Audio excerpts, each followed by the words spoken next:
Hey everyone, today is Thursday, the 11th of March, 2021. This is The Gap, episode 556. I'm Lawrie. Joab Gilroy is here. Hopefully everyone has clicked on the podcast this week and not Tom and Jerry, because that would be awkward. But here we are. Although it probably wouldn't be a bad thing, right? If we showed up on HBO Max. That'd probably work out pretty well for us. It'd be a shock for any parents attempting to show their kids Tom and Jerry. Yeah. But What'd be worse, switching on Tom and Jerry and getting us or Zack Snyder's Justice League for kids? I don't know. I think there's a bit of swearing in Zack Snyder's Justice League, but probably not as much swearing. I mean, neither of us has sworn yet, so Yeah. we're doing well. Because my wife was like, "Oh, that's absolutely a publicity stunt. They did that on purpose." And I'm like, it's an R-rated film. They weren't in the marketing team being like, "Oh, what if we switched Tom and Jerry with an R-rated?" I was reading that, oh yeah, this will work. Let's get butt fucked by the MPAA for a marketing stunt. That'll work out well for us. What could possibly go wrong? I was reading that it only ran for an hour and 40 minutes as well, because that's the runtime of Tom and Jerry. So I only got 100 minutes of the 4.5 hours of Zack Snyder's Justice League. So you didn't even get the whole thing. Although I did read that some people found some workarounds. Although I'm disappointed that those people haven't managed to share that information with the world, if you know what I mean. Yar. There's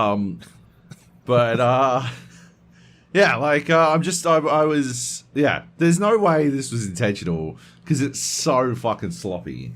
At the same time, what is going on with their back end that, I don't think I can recall. Game Arena, we hosted literally tens of thousands of videos and all manner of other files. And at no point did something get crossed and one file get played instead of another. What is going on with their player service that it's even able to fucking feed it up like that? I don't even understand. That's so weird. Also, people are actively trying to watch Tom and Jerry? What the fuck? This happened because I was up when this was going on. It was 10 in the morning or something like that. It was because I saw it circulating my news feed and some games media people being posting pictures of them firing up Tom and Jerry. By the time I got to it, it had just been switched off. Because it only lasted an hour and a half or something. It was they got in there pretty quickly, but still,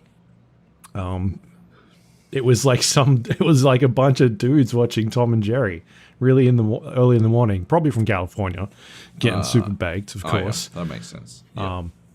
But there you go. So there you go. Weird. Anyway, are you looking forward to watching that? That's next week, right? It's next week. I'm going to watch it for sure. I don't know if I'm looking forward to it. I'm cautiously optimistic. I think it can't be worse than the last one. It can't be worse. That's basically it. I thought the director's cut of Batman vs Superman was a better film. I don't know if it was. I think it was good. I don't think it ever became a great film. But I think it was definitely a better film, and it was a good movie. With the after the director's cut, I would watch that again. So I think it might be able to turn it into a good movie. I've hated Joss Whedon for fucking ages. I've hated Joss Whedon since before it was cool. I'm the hipster of hate of Joss Whedon. So I'm fucking stoked that it's coming around. My hate for him was irrational, and I'm just pleased to see that it's all everyone's coming out of the woodwork to say that he's a dick knob. But I always anytime he was in interviews and stuff, he always came across this fucking smug dickwad.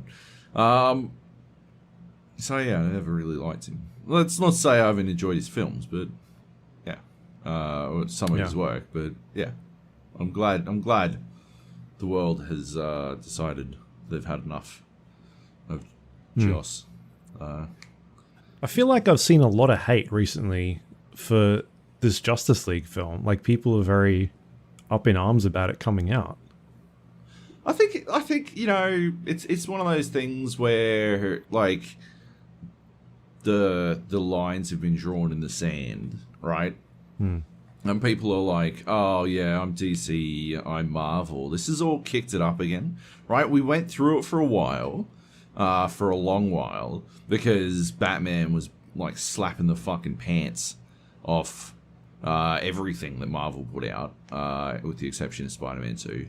And then Watchmen came out, and like suddenly the DC universe had the best movies, and Marvel fans were like hoping against hope that they could get something that could compete. And Iron Man gave them that hope, right? They were like, oh my god, this could actually work, right? We might actually like compete. I mean, it's not the Dark Knight, but like it could build to something great. Everyone like it's funny, it's irreverent, it's poppy, right? It's entertaining. It's a blockbuster film. It's not Christopher Nolan or fucking Zack Snyder's Watchmen, but it is still really good. And it could be something even better. And then, Captain America is good as well, and they do their first crossover, and you're like, holy shit. They've got the goods here. And they keep doing them with a couple of missteps along the way. Thor 2, Iron Man 2, 70% of Iron Man 3. Like they fuck up a couple of times, but then they manage to tie it all together. They got some really good films towards the end there, some not so great ones as well, but like some great stuff that they wrap up with, and yeah, it's like holy shit. I think Marvel's got a better movie like franchise. I think I would rather watch Marvel movies than and at the same time, in the back of all this, the war, this war continued with TV. They had Daredevil, and then they had Jessica Jones, and then they had the first half of Luke Cage, and they had, and then there wasn't a second half. That was it. That's how it ended. That's how the entire fucking run of it. Oh no, Punisher. After episode 6. Yeah. Iron Fist never happened. Punisher was good. But yeah, and it's like, oh, Marvel's actually kicking ass on TV as well. And what's fucking DC doing? Fucking Felicity and fucking Oliver, soap opera. Like, fucking nobody gives a fuck about that shit. Like, it's just trash over and over and over again. But then, right, DC comes swinging in with Doom Patrol, Watchmen. Watchmen's what they go to whenever they want an easy win. Not an easy win, but like a definite win. A guaranteed win. They're just like, okay, time for some Watchmen.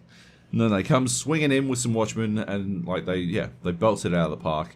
And you're like, okay, so DC's won on the TV. They've got the best TV series, but Marvel's won the movies, right? And I think, right, all of this, right, there's potential. There's potential that worries Marvel fans with these DC movies, but it's not realized potential. They don't have any. I don't think they've got anything to worry about. I don't think Zack Snyder can recut and reshoot Justice League into a film that will outdo anything. Like, it won't even come close to like Endgame, let alone fucking anything Marvel has done in its cinematic universe for the last decade. Like, it just can't do it. But there is that potential there. And the Marvel fans have been getting walloped for so long with Fantastic Four and the Fantastic Four reboot and the fucking awful X-Men movies that were, occasionally, interspersed with some really good ones. But they're so used to being on the back foot that now with this Justice League shit, with this Zack Snyder Cut shit, they're on the offensive. They're like, okay, we're going to fucking put this into the dirt before it gets to the point where somehow he's like literally pulled off a miracle and made this into a better film, and suddenly like DC's winning the movies race again. It's not going to happen, in my opinion. I think it goes Dark Knight, Watchmen, Logan in terms of comic book films. I think Marvel is up there, but it's not for one of the MCU films. I don't even think Endgame beat out Dark Knight or Watchmen, but I do think Logan is one of the best movies I've watched in yonks and yonks. But I think that worry, right, that they like that's a decade ago. That's from a decade ago. Watchmen was fucking, when was that? Like 2011 or some shit. No, right? way before. Had to be like 2018, really? Maybe. I said 2011. 2008. 2009. Yeah. Yeah, right? That was over a decade ago. Those don't count anymore, right? What have you done for me lately? Right, DC? What have you done for me lately? Aquaman. Wonder Woman 2. Oof. Aquaman was good. Wonder Woman. Aquaman was good. It was not so like good. it. If you were to rank Aquaman against the Marvel movies, where would it rank? Oh, I don't know. Top 3? Top 5? I don't think so. No. That's it, right? That's the thing, right? If I don't think Marvel necessarily has anything to worry about from DC movies, but I do think Marvel fans and people who don't like the grim, dark turn of the DC cinematic universe, I think that they are attempting to get out ahead of the Snyder cut to kill it before it like leaves the womb. Right. I think it's an attempt to assassinate it early, so that it never gets any momentum. But I don't think they have anything to worry about. I think it could be a good movie, and I will definitely carve out an entire half fucking working day to watch it. But yeah, I'll tell you what though, it's going to be interesting to watch it and see how different these two films are, considering the Joss Whedon film, because the Zack Snyder film was basically done, right? And then he had a family tragedy, stepped aside. Joss Whedon came in and reshot like 95% of that film. And I don't know if he rewrote sections. I'm assuming he did. Like from what I recall back then, it was he marveled it up a bit with the dialogue and made it a bit more less serious. And so I think it's going to be two very different films. Like I think that the scripts might be similar in terms of the beats, broad strokes. Yeah, but I think they're gonna, like, I feel like people are expecting this to be he went in and recut the film, but it's gonna be it's shot. They've been shot completely differently as well. Yeah. And so and then he's also gone back recently, right, and reshot more stuff and changed the story. So Henry Cavill doesn't have a mustache. Yeah, so they have to even though he wanted that still in there. I don't know. I think it's going to be really interesting to see how it is received, and then like if that gives him the opportunity to make more of these. Because DC's in this weird spot now, like where you saw the news recently where they're rebooting Superman again. Like that's what it seems to be. And I saw some articles going around, which I think it's pretty shit, but like Henry Cavill is pretty upset about it, that he's being sort of cut out, and like he doesn't want to do any press for Justice League now, and because it seemed like I can understand why too, because he's just going to get asked about that constantly. Yeah. Right? Like if you are reporting on that shit, you got to ask that question. Right. But I can understand that he doesn't want to answer that question over and over. But it also seems to me like maybe he got stabbed in the back. That they told him, you're still part of this. Because remember when there was that rumor going around that like he was done, and then he put up those Instagram posts of like him being sad, and that at that time it seemed very tongue in cheek, and even interviews after that he was saying like, no, we've still got a good relationship and we're still working on things. But now that this other news has come out that they're basically redoing Superman again, while like it's just a massive mess because you've got like they're redoing Batman at this stage, and as much as that, I think that's going to be fucking a sick movie with the people that are behind it. Yep. You've also got like this Wonder Woman stuff going on. You've got Aquaman. You've got the Flash movie that's apparently still happening, and it's all split up now. Like it's I don't know. It's just all over the place. And so it's weird. Like obviously, maybe they're gonna do some thing with Flash and multiverse stuff. Yeah, like Flashpoint was always a rumor, right? And so maybe they can get away with it there, but it's just like it's such a mess. Like, and I like Henry Cavill as an actor. I think he's always been shafted in the stuff that he does. I think he's a good Superman. Like he's a good Superman. Yeah. He just gets, I don't know, I feel like he gets the bad end of a stick every time he does something. Like even Man from U.N.C.L.E., like that stuff was he was awesome in that, and it just didn't do well. And I think The Witcher is like the one thing where he's done something, it's just fucking taken off. So that's cool. I reckon, because I don't think, Snyder's not going to do another fucking DC movie. Yeah, he's gone Marvel. He signed he signed he signed a 7-film deal with fucking Netflix, didn't he? Oh, did he? I'm pretty sure he did. Went the Adam Sandler route. So, like, that's it. I think he was the fucking...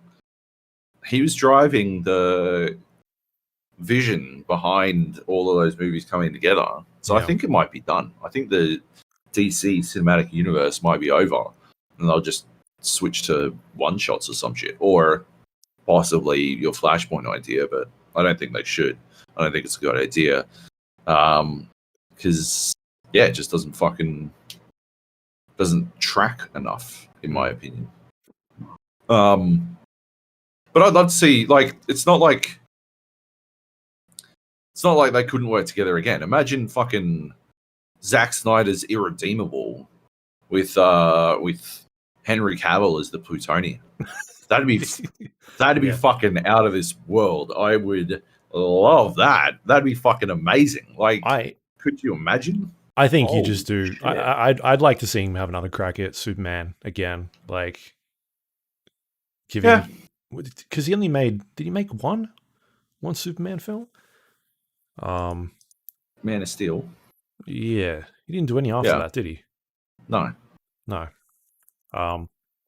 Anyway, that'd be. I think that'd be interesting. But it seems like they're going in a different direction with that stuff. Yeah. So anyway, should we talk about some games, maybe? Oh, sure. We've got a bunch here.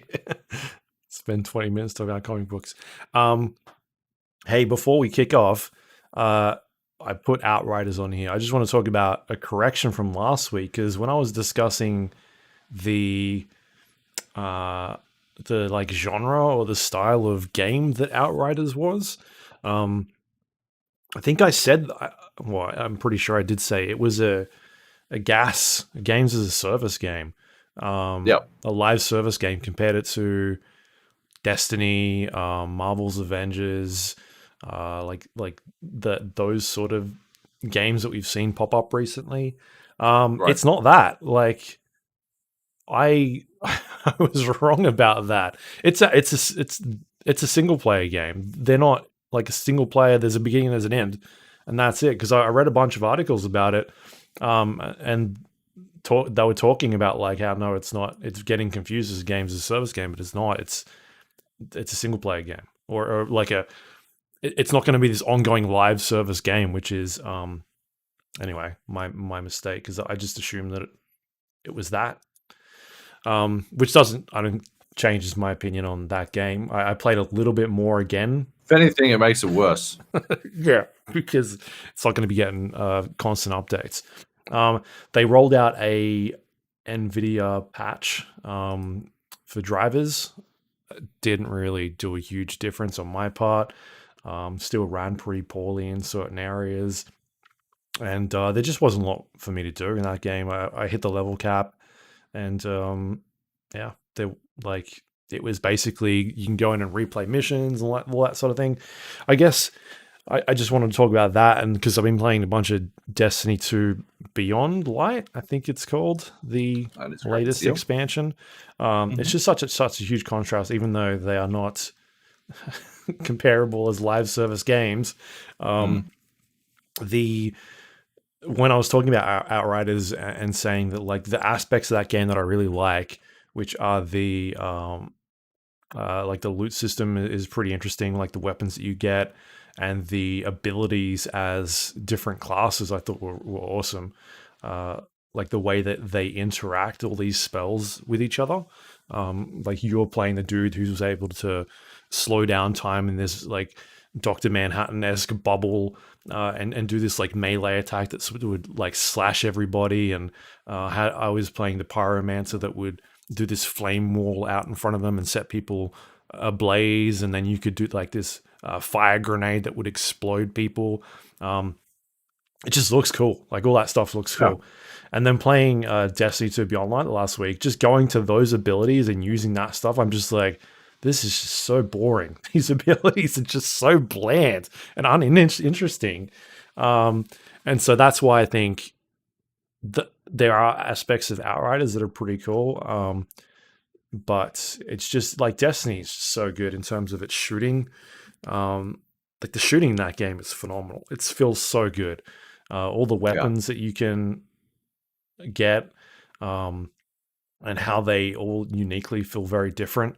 And basically I jumped into this to play, to get up to date with what was going on Beyond Light, and pretty confusing, to be honest. I think that this game is gone in a very bad direction in terms of they seem to be building this game more for the current player base as opposed to trying to get new people in or trying to get people to return to the game that have played it before.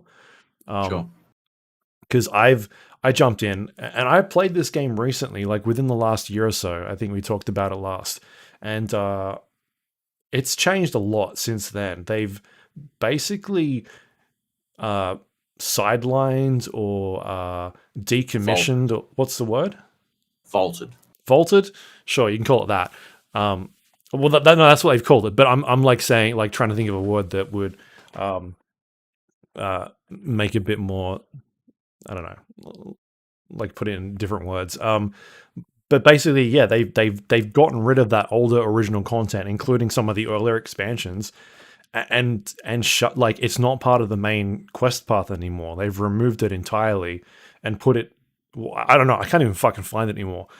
I know it's there, but I can't find it. Like I've done so much looking around and like looked at videos, and I can't figure out how to start it.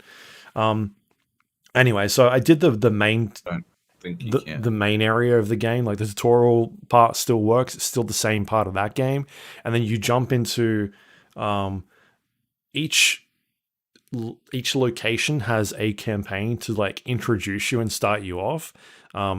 But once you get past that initial part, if you don't have the purchased aspect of it, it doesn't let you play it anymore. Like you've got to go and buy the expansion, right? And so I got pretty confused at that point where I jumped onto the first area and I couldn't start any quests at all. And what I was confused about was I didn't know like that they had vaulted them, that they'd go like, it just wouldn't. I was like, how do I, like, where are they? And so I started looking into it. And then I found that they'd vaulted it and like, oh, you've got to go to this person and speak to them. I'm like, okay, cool. And I go to this person and they don't have anything there. They like selling me spaceships and shit. And then, so I look into it a bit more. I'm like, oh, that was like, they changed that. They put another vendor in that you need to go speak to. Like I looked at a 2021 guide and the guide I was looking was like 2020. Right. And so then I went and looked at the 2021 guide and they're like, oh, you go to this vendor and it's like a quest vendor. And then that's where you activate the quests, and then I go to this quest vendor and I'm like looking at it and there's nothing there. Like I can't, it won't let me start anything. So I spent like fucking 40 minutes running around, extremely confused. It would only basically let me do patrols and that sort of thing. And then I was like, oh, well, maybe I'll just buy the DLC, the Forsaken DLC. I'll run through that, give it a look, because I wanted to work my way through like all the main content and go through the expansions as they went on. So I bought that, and then I basically was having the same problem of being like, I don't like know how to start this DLC content. So I went on the planet, I did the introduction tutorial, and then I ran around. I couldn't find the next step, like the next quest to kick that off. Like it wasn't showing up on my map at all. So then I went back onto the fucking forums again and looked up guides, and people were like, oh, you start them here. This is how you get it going. You got to finish this, and this first before this kicks off. And then a lot of people were like, oh, don't even play Forsaken because all that content is redundant. Like the weapons don't work anymore. Like they've again vaulted all that content. Like just skip it. Don't play it entirely. So I'm like, all right, spend another 45 minutes fucking around with this thing, and I can't get it to work properly. So then I refunded it on Steam after messing around for like an hour. And then I got to this spot where I was like, I'm going to buy Beyond Light. And so that was, I don't know what it's going for now, like $30-$40, something like that. So then I got I got the Beyond Light DLC, which is the latest update. I went to the new planet, started playing around with that. And then I kicked off, like things started going. I got the campaigns and started running around. And doing all that sort of stuff. So this is set on a new planet where it's like an ice planet, and they introduce a new like a subclass, darkness. Generally, there's like a light subclass, and you can pick 3 from those classes. I generally go with the fire dude. And then the campaign sort of kicks off, and I'm having fun again. Like I'm shooting things and running around getting loot, upping my light level, which is fun. Like it's a loot game. I'm enjoying it. I think the biggest problem with the way Destiny has sort of gone is that even though I'm in this new expansion, or I'm working my way through it, it still feels like the original game. All the enemies that I'm going up against are very familiar. All the strategies in the combat are very similar. Like, it doesn't feel like they've gone in and like, hey, here's a bunch of new enemies and they're going to behave differently, and here's some new boss encounters and all that sort of stuff. It's just very like, hey, we're doing the same thing again. It's just a different area. And I think Beyond Light has a bunch of new bosses and like they largely use stasis as their primary. Yeah. Or I mean, you're encouraged to use stasis to take them down and stuff. Sure. Like, but most of those the basic enemies are definitely the same. Like you're fighting Vex and all that sort of thing. And there's like a little, you get to the final boss and it's like, I've done this boss before. Like it's literally the first thing I see in the game. And then if something happens, but it just felt very familiar to me. Like I wasn't getting a brand new experience. The brand new experience was navigating all the weird bullshit they put in. To I think help. Like I'm not even a new player. I've played this game before. I've got existing characters. I know like what I'm doing. It's just so unhelpful.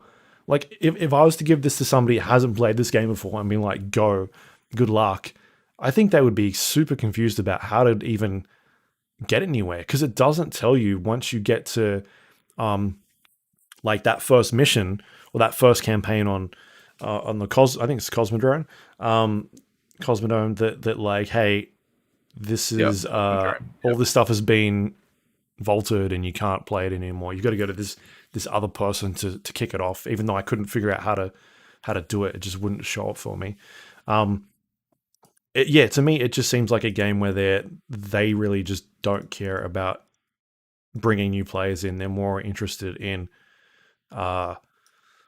their existing base. But even then, I don't understand why they have vaulted all that stuff either.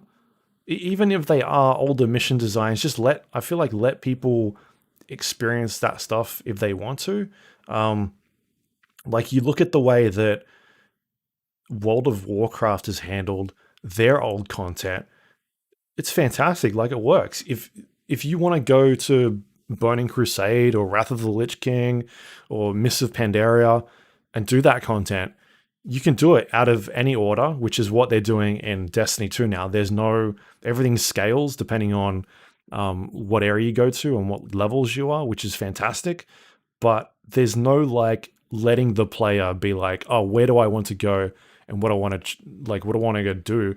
It's just kind of forcing you to be like, hey, buy this new content. This is what we want you to play because we've gotten rid of all that other stuff. It's like it's been completely sidelined. And there's no direct path letting the player know this is how you go from here to here. It's just so obtuse and weird in its nature of like telling you what you should be doing and how you should be going about that sort of stuff. So yeah, I think it's just a mess at this stage. It's such a mess. I mean, I was very lucky to be playing alongside Racy, who took me through a bunch of stuff. But even then, we played a fuck ton of Destiny 1.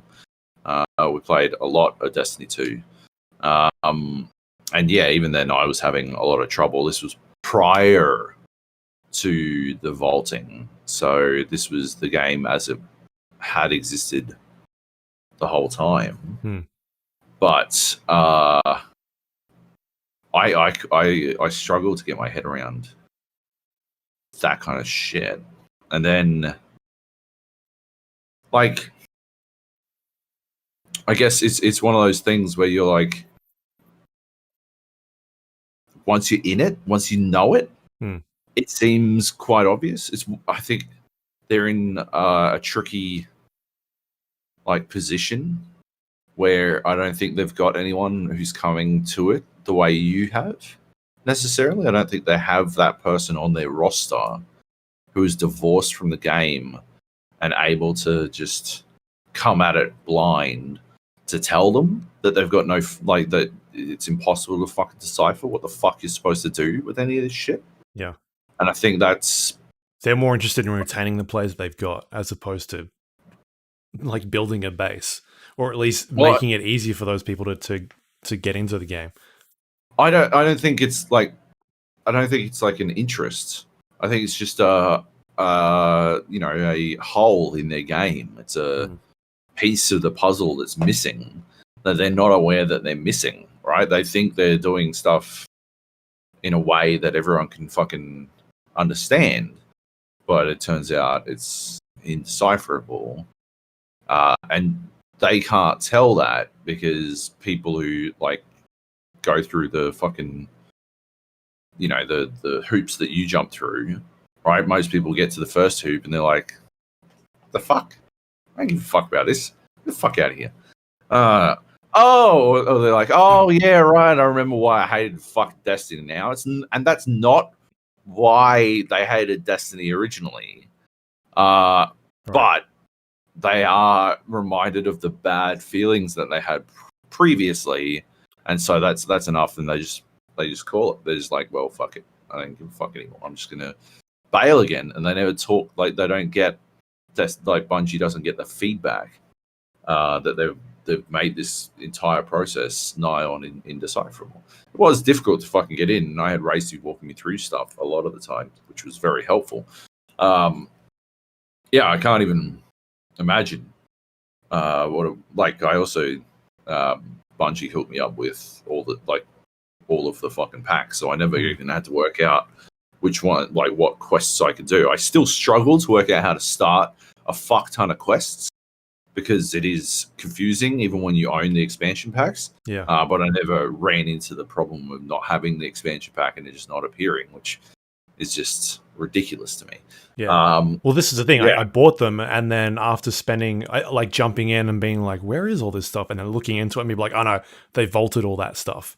And all that you shouldn't even play it. Like the weapons are no good and the content's not very good and it's hard to get through. And I'm just like, why are they still selling this stuff then? Just make it fucking free. If you've actually vaulted it, like decommissioned it in your own words, why are you selling that content? 100%. It's a great question. Yeah, screw that. So, with that in mind, having persevered, what are you thinking? At this stage, I've enjoyed parts of it. Like I said, I think the shooting and all that, like the combat is phenomenal. I don't like the new area. I think it's just very bland and uninteresting. Like, it's snow. It's really hard to make snow like look good, like ice areas, because it's kind of like everything's white. And you even get into parts of this game, underground bases, and it's like the interior is white, and you're like, oh, they really went for the color scheme here, didn't they? They like, what should we paint the interior? The same as outside. It's just, I don't know, it just feels very bland to me, and this kind of makes me feel like that there is another team there working on Destiny 3, and they're kind of just putting this stuff out as they go. They're kind of just keeping their community happy or engaged at this point. But like it's just such a different game. Like, there's no more leveling system anymore. It is now seasonal ranks, and that's how you sort of level up, using this battle pass system. The light system is very strange now. Like, you start off at 1,100, like a brand new character. Like, it's such a weird numerical system. They're like, what do we start from? 1,100. Let's do that. All right, fair enough. That's a number that you can sort of get ahead with. And then it just, again, like the way that it just doesn't teach you things. Like, when you get in there, and I know this stuff because I've played it before, but like how to upgrade weapons and add mods to them, and like feed epic legendary guns the exotic guns to other guns to level them up and things like that. Like, it doesn't tell you any of that stuff. It just kind of assumes that you know. It just doesn't do like, Destiny's never done a good job at that stuff anyway. It's just mods in particular, man. I had to, like, I think it was a fucking 12-minute video I had to watch to work out what the fuck was going on with mods, and I couldn't relay the information again. Like, I think even when I was playing with Hex for the IGN video we did, I think at one point she was like, "Oh, what mods do you use?" I'm like, I don't know the names of them. I know the percentages that they do, and I just use whatever gives me the best fucking percentage or does whatever basic thing that I fucking need. I have no idea. But like, you watch these, like, this 12-minute video is like, oh, and if you want more information, watch my next video where I'll go into depth, and then you watch and you click on it, and it's like fucking 55 minutes long, and you're like, I don't have fucking time for this. I don't care that much. Just fucking whatever gives me percentage increase. Yeah. It's still hyper confusing. Ridiculous. Yeah. I mean, for a game that uses a lot of triangles in their imagery, especially in this expansion, obtuse is a good word, I feel like, at this stage. But I mean, like, it's still, there's definitely stuff there. They just have completely surrounded themselves in the bubble of not just making it so impenetrable to get into. And so that's why I think there's a massive mistake there. I know people are going to send us messages and be like, oh yeah, but if you like read this, and I'm like, yeah, that's the thing. You're making me go outside of the game to get this information to understand how to do all this stuff. Like, I was getting those drops, those legendary drops you have to decrypt, right?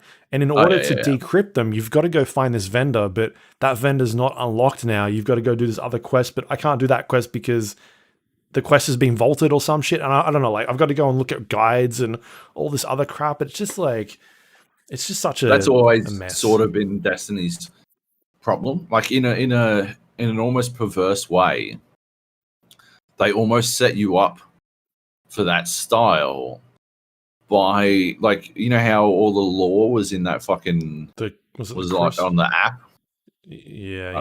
Whatever the fuck it was called. I keep thinking of Crucible for some reason. It's not Crucible. No, that's the fighting area. yeah, all the lore was removed and put into the fucking app, which is such a whack way to do it because it takes you out of the game.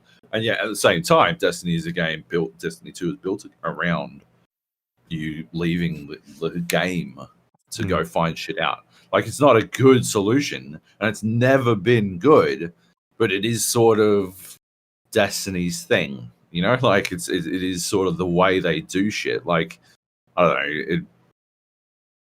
I don't even have. I was about to use a food analogy, but I'm trying to stop using food analogies. So, yeah, I don't know. Yeah. Fuck it, I'm gonna go for it. You know how, like, you know, you see someone who like fucking spreads Vegemite on their toast, but they don't put butter down. You're like, what the fuck are you doing? What the fuck are you doing? And they're like, having Vegemite toast, right? And you're like, you didn't put any fucking butter on the toast, so like, I don't eat butter on toast. So I'm like, I don't eat butter on toast either, motherfucker. But if I'm having Vegemite on toast, I put butter on the fucking toast because I'm not a fucking pod person, right? They never have butter on their toast, so why would they start to do it for Vegemite, right? That's Destiny. They're like, well, we've never had any information in our game, so why would we start to do it when we're trying to tell you how the fuck you're supposed to do very simple things? Like, yeah, like I said, it's not good. It's perverse, but it does have a logic to it that I guess it does sort of follow, right? Sure. Yeah. Anyway, I had a chance to check out some of the new multiplayer modes as well that I haven't played before. Gambit. Oh, yeah. I think that's a really cool idea. Like, I love Gambit. Gambit is when you got a good team. 4 versus 4? Anyway, it's 2 teams. It's PvE. You are destroying enemies. They are dropping these tokens that you're able to bank. And once you bank a certain amount of them, I think it's 100, it summons the big boss. If you're carrying these tokens and then you're downed or killed, you drop the ones that you've got, so you lose them. While this is going on, the enemy team can invade your game world and try and kill you to force you to drop things and all that sort of stuff. So it is very PvE, but there's a slight element of PvP in there with invasions. I think it's an awesome mode, really interesting and unique stuff going on there. I had a lot of fun playing some of those games. They're pretty quick. Like, they're not taking like 20 minutes. They're kind of like 5 to 10 minute games. They're over super quick if you want to just jump in and play it. So I don't know, like, I like that sort of stuff as opposed to the just PvP deathmatch stuff that they got in that game. I just don't find that interesting at all. No. It's just a super fest, right? Like, it is literally about maintaining super or having super as early and as often as possible, which is, and because these are like super attacks, they're just inherently uninteresting. All of them have way too much fucking aim assists or straight up auto aim. They're all one-shot kills that can't be necessarily fucking like stopped. The latest bunch, Stasis, they literally froze you in spot on the spot, which is a awful mechanic in a first-person shooter, in my opinion. I've never liked it, although they do take you out to the third-person perspective, which is the very least they can do. But you should never fucking remove someone's ability to fucking move in a game. Make them just sit there while they fucking die. It's just awful. Yeah.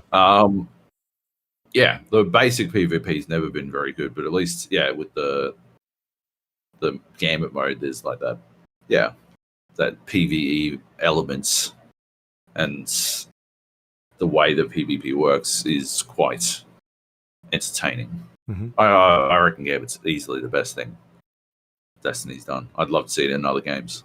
I reckon it'd be fucking cool. Yeah, it's a cool mode.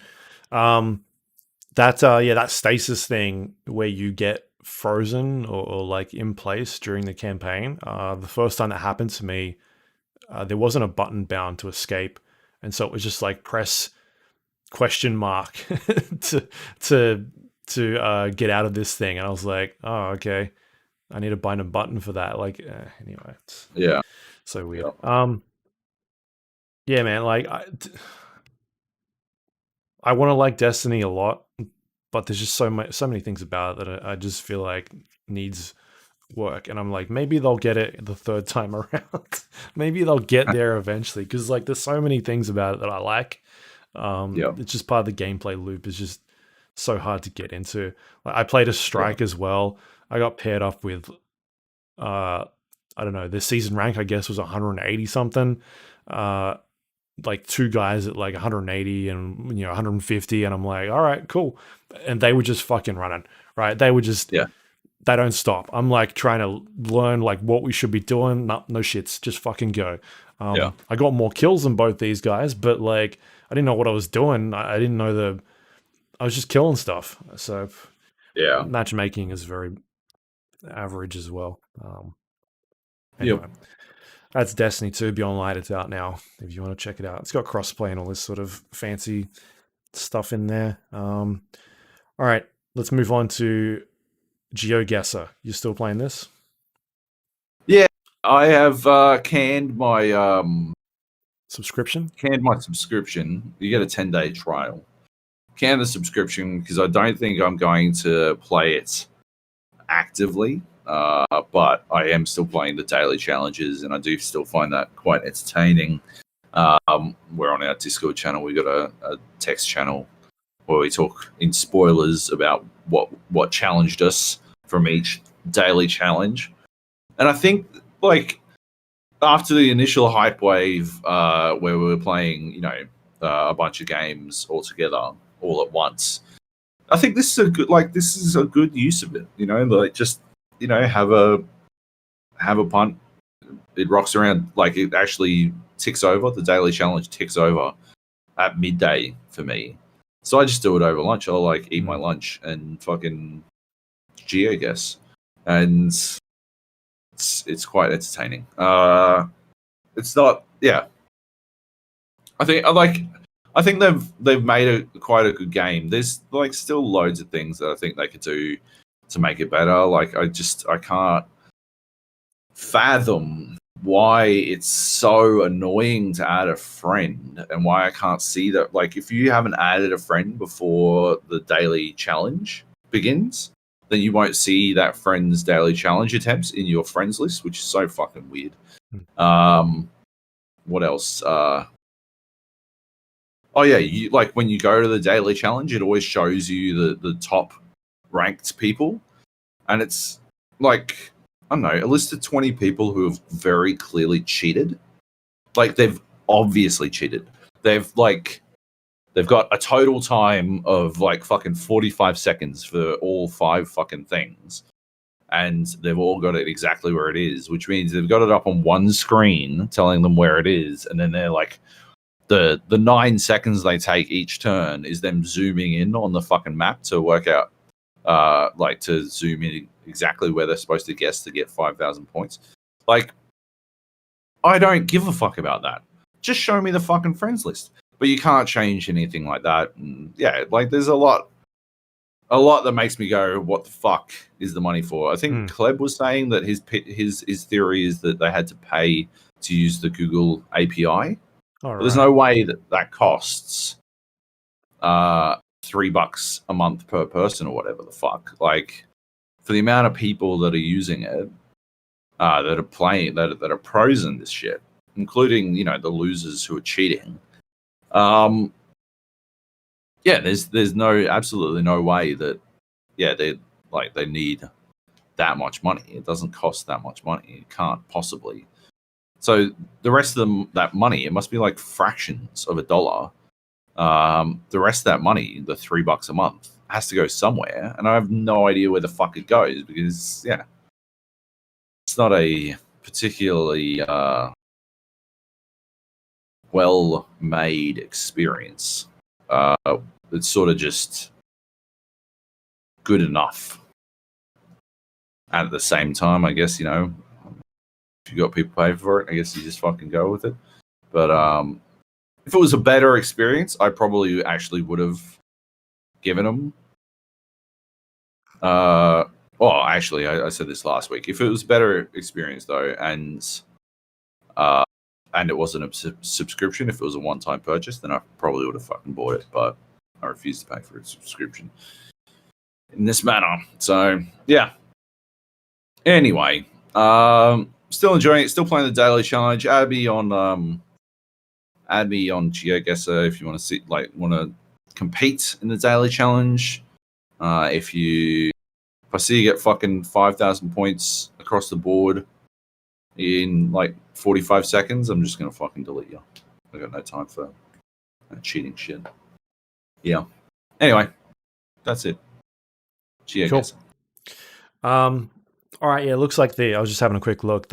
You'd have to pay for Google APIs on that Maps thing. So I don't know how much is they're having to fork out, but I wouldn't assume most of their money is going to that. That'd be weird. Yeah. All right. Let's move on to. We'll just go down this list. May as well. Do it. Paradise Killer.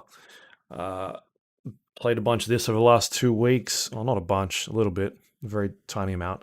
About 100 minutes or so.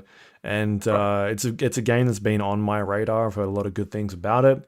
It's described to me, I guess, as an open world investigation game where you are playing. It's set in this really strange reality where you're playing like a god who's on this mystical island where somebody has been murdered, and you're sent in to investigate a little bit further into what happened, because they believe they have somebody in custody, like they've been caught red-handed, but you're still there to make sure that, hey, as the detective, this all lines up. And as you start searching this world and getting to talk to characters, you, I guess, begin to realize that, hey, maybe not everything here is as it seems.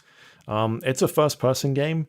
It's the art style is very strange, sort of minimalistic, but wacky, hyper colors and very bright colors.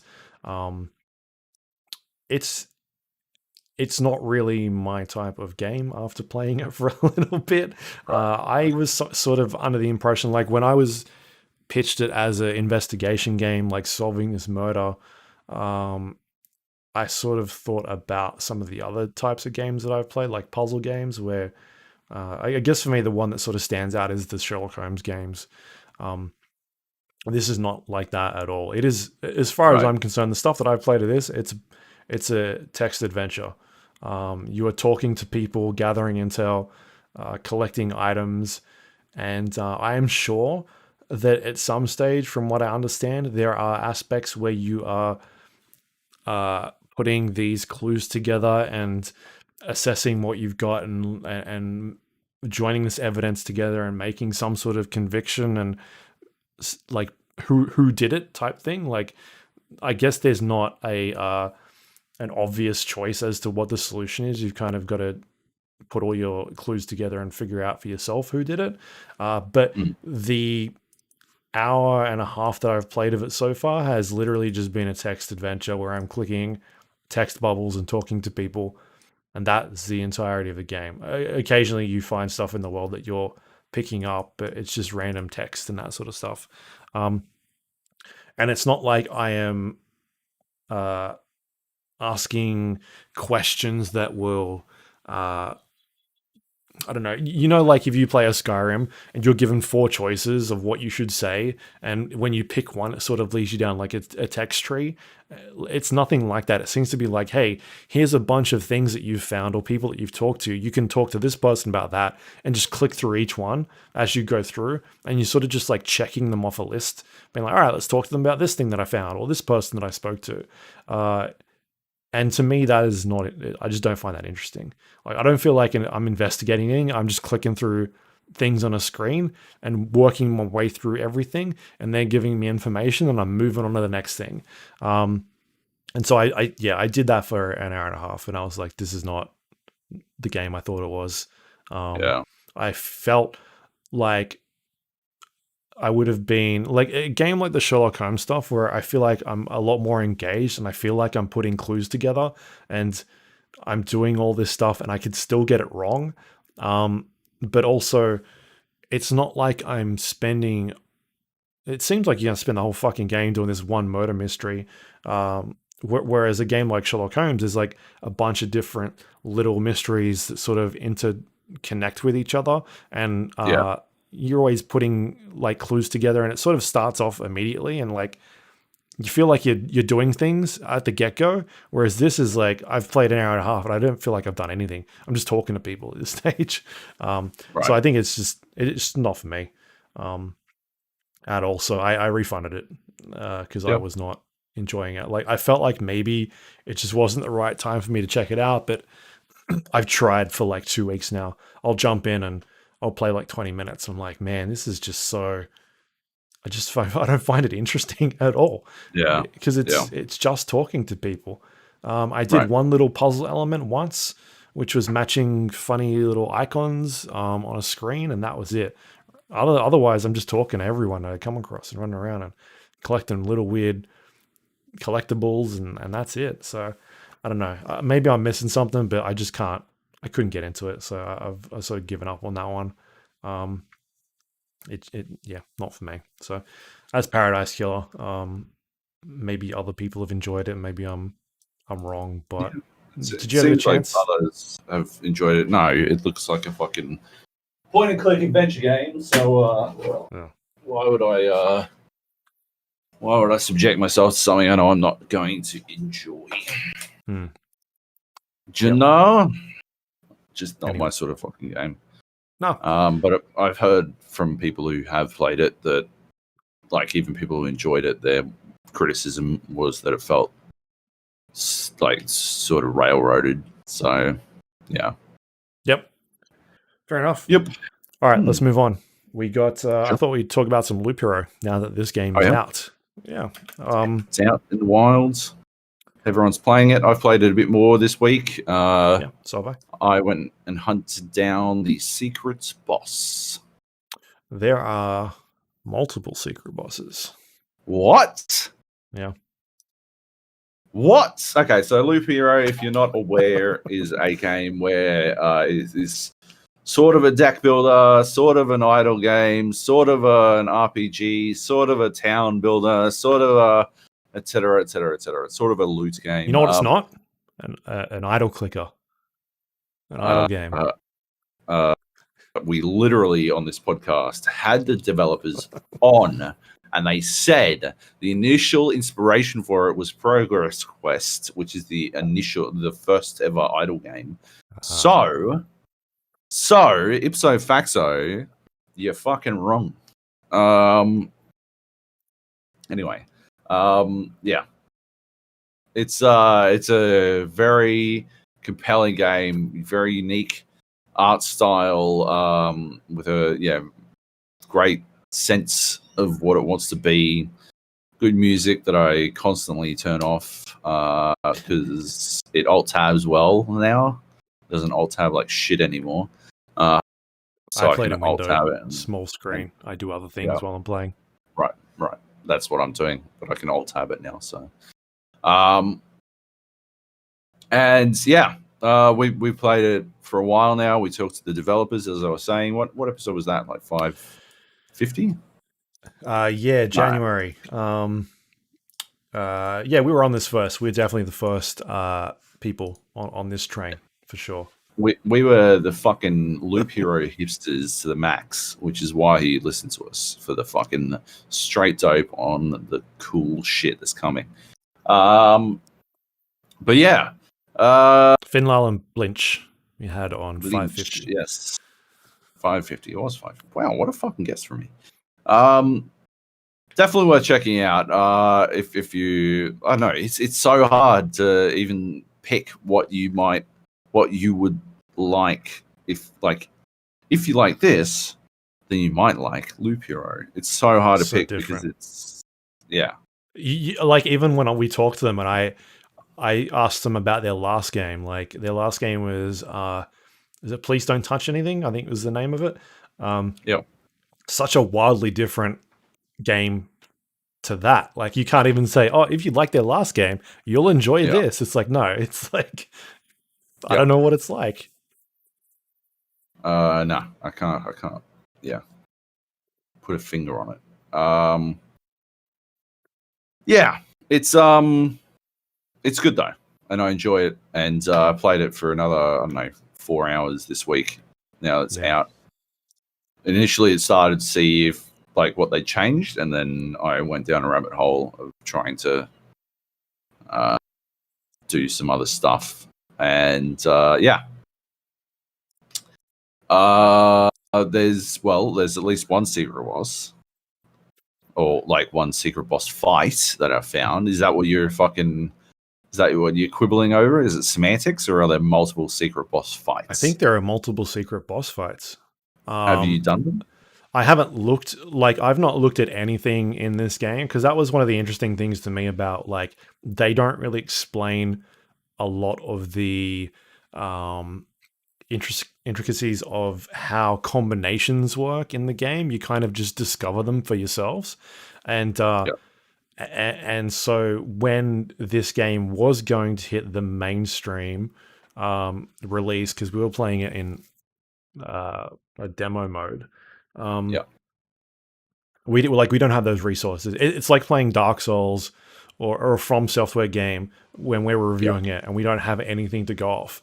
That's kind of like this game, because it has those elements in there. And so now that people have it and it's out in the wild, they're discovering all these weird little quirky things that the game does by making strange combinations and that sort of stuff. And I still haven't gone down that hole of what people have discovered, but I have seen that it looks like multiple bosses, like secret bosses, but I don't know how to get them. I think I know how to get one of them. But I don't know if that. I don't want to spoil it on here. I mean, it's not easy to do, and you've got to play through a lot. I feel comfortable saying the mechanic without describing the exact method. Okay, yeah. So the one that I found requires you overlapping 6 tile effects. Yep. And then it's not that. Okay. All right. Great. Okay. This one seems harder than that, I think, just by me thinking about it. Yeah. All right. Harder to accomplish, or harder? Because that's it's challenging. It's not an easy thing to accomplish. Okay. Give me a hint. You gotta give me a hint. I don't know. What do I just tell you what it is? No, just see if you can dance around it. Do your best. If I can dance around it. You're a podcaster of 12 years. Oof. Okay, so surely you've got the vocabulary to dance around this shit. Come on, let's go. Frank Oz would be very proud. What? You gotta what? What?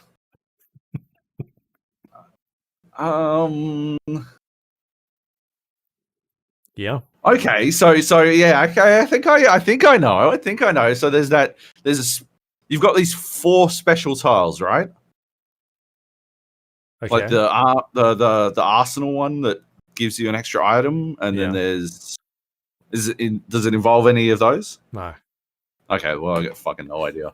I got no fucking idea then. I'm fucking. What the fuck? Wait, how did you get from Frank Oz to 4 special tiles? Because I mistakenly thought that I didn't give you a hint on how to do it. I was giving you a hint on maybe what it is. Right. I guess I figured that mistakenly that Frank Oz made Labyrinth, but he made okay.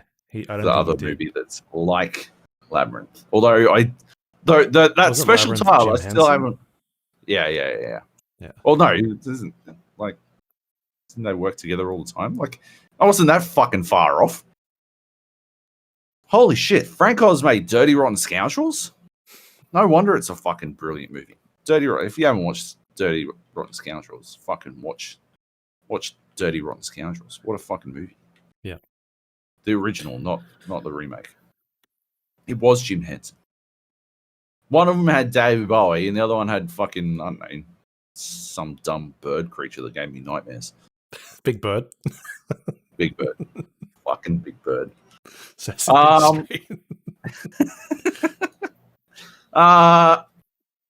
Okay, so yeah, okay. I think I understand now. Then, but that special tile, the labyrinth, I suppose, that I mistakenly linked. I still haven't worked out what the fuck that involves. So yeah, I still haven't worked out what you do with that tile. So yeah, like there's loads. There is like so much going on in this game. Yeah.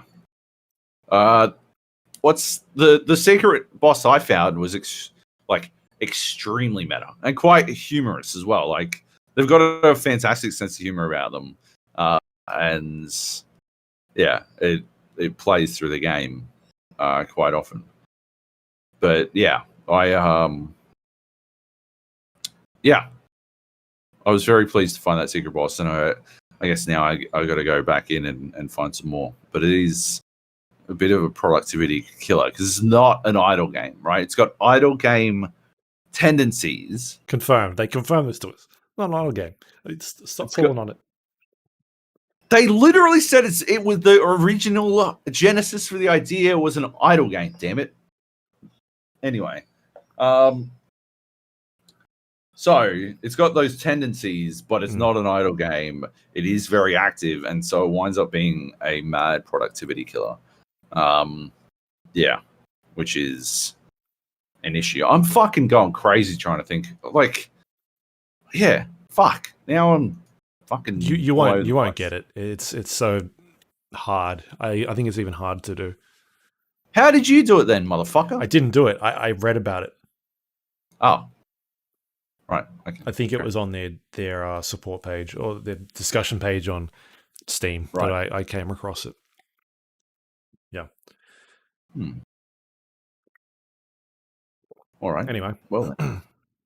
Anything else you want to add about Loop Hero? I mean, it sold really well. It looks like my estimates put it at maybe 500,000 at this stage because they didn't crack the top 10, but they got pretty close. They were in like 14, 15 over the weekend. They're still in 14 or 15.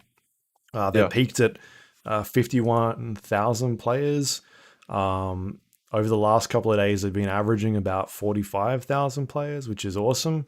And so that's nearly a week after it releasing. So I think they've done pretty well, man. Like I'd say maybe they're even getting close to 1 million units. 500 to 1 million, and that's a small team. Something like 4 or 5 people. Like we spoke to those guys, and they had multiple hats on. Like I'm doing the audio, and I'm doing some of the art and programming. And all right, fair enough. Yeah, it is rad. That it's done this well because I'm such a fan of it, and it's such a creative fucking idea, and it's like just executed really well. Yeah, but I do wonder how many people will get into like I don't know if they've. I don't know. Did you ever get past the farming thing? Because I remember that was your biggest gripe when you were first starting out. I mean, did you ever get past how grindy it sometimes felt? I mean, it still feels pretty grindy, but I think that's the nature of the game at this point. I think that they have toned it down a little bit, but the things that I've read and the things that I've heard about in podcasts, people talking about this is that they also feel that it's pretty grindy. But I think that because it is such a like it's not a multiplayer game, it's not a live service game. Like it's the kind of thing where you're going to play it once and get to the end, and maybe like there's an end point. Yeah. And that's not to say you won't get a lot of time out of it. Like I've played 25 hours at this stage. And so I can understand them making a little bit grindy to lengthen the playtime of it. But also, I'm not finding it grindy. Like I'm still enjoying learning some of the different heroes that you can sort of unlock and upgrading a lot of different things and going back and trying to try different tile layouts and different cards and that sort of stuff. So I don't know, man. Like I feel like I've unlocked all the things that I need to at this point. So it's I don't think it's like 15 to 20 hours to unlock most of that stuff, I think. Yeah. It feels fair enough to me at this point. But I could understand that it feels grindy at the start. Definitely does at the beginning when we were playing it.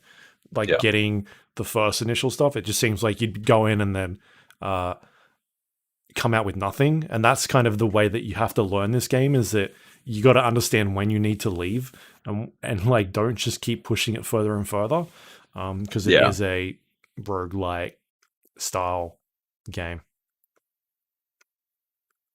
Yeah. It is that kind of game, and yeah, I reckon a lot of people are gonna run into the wall of attempt like pushing it too far, but you do have to.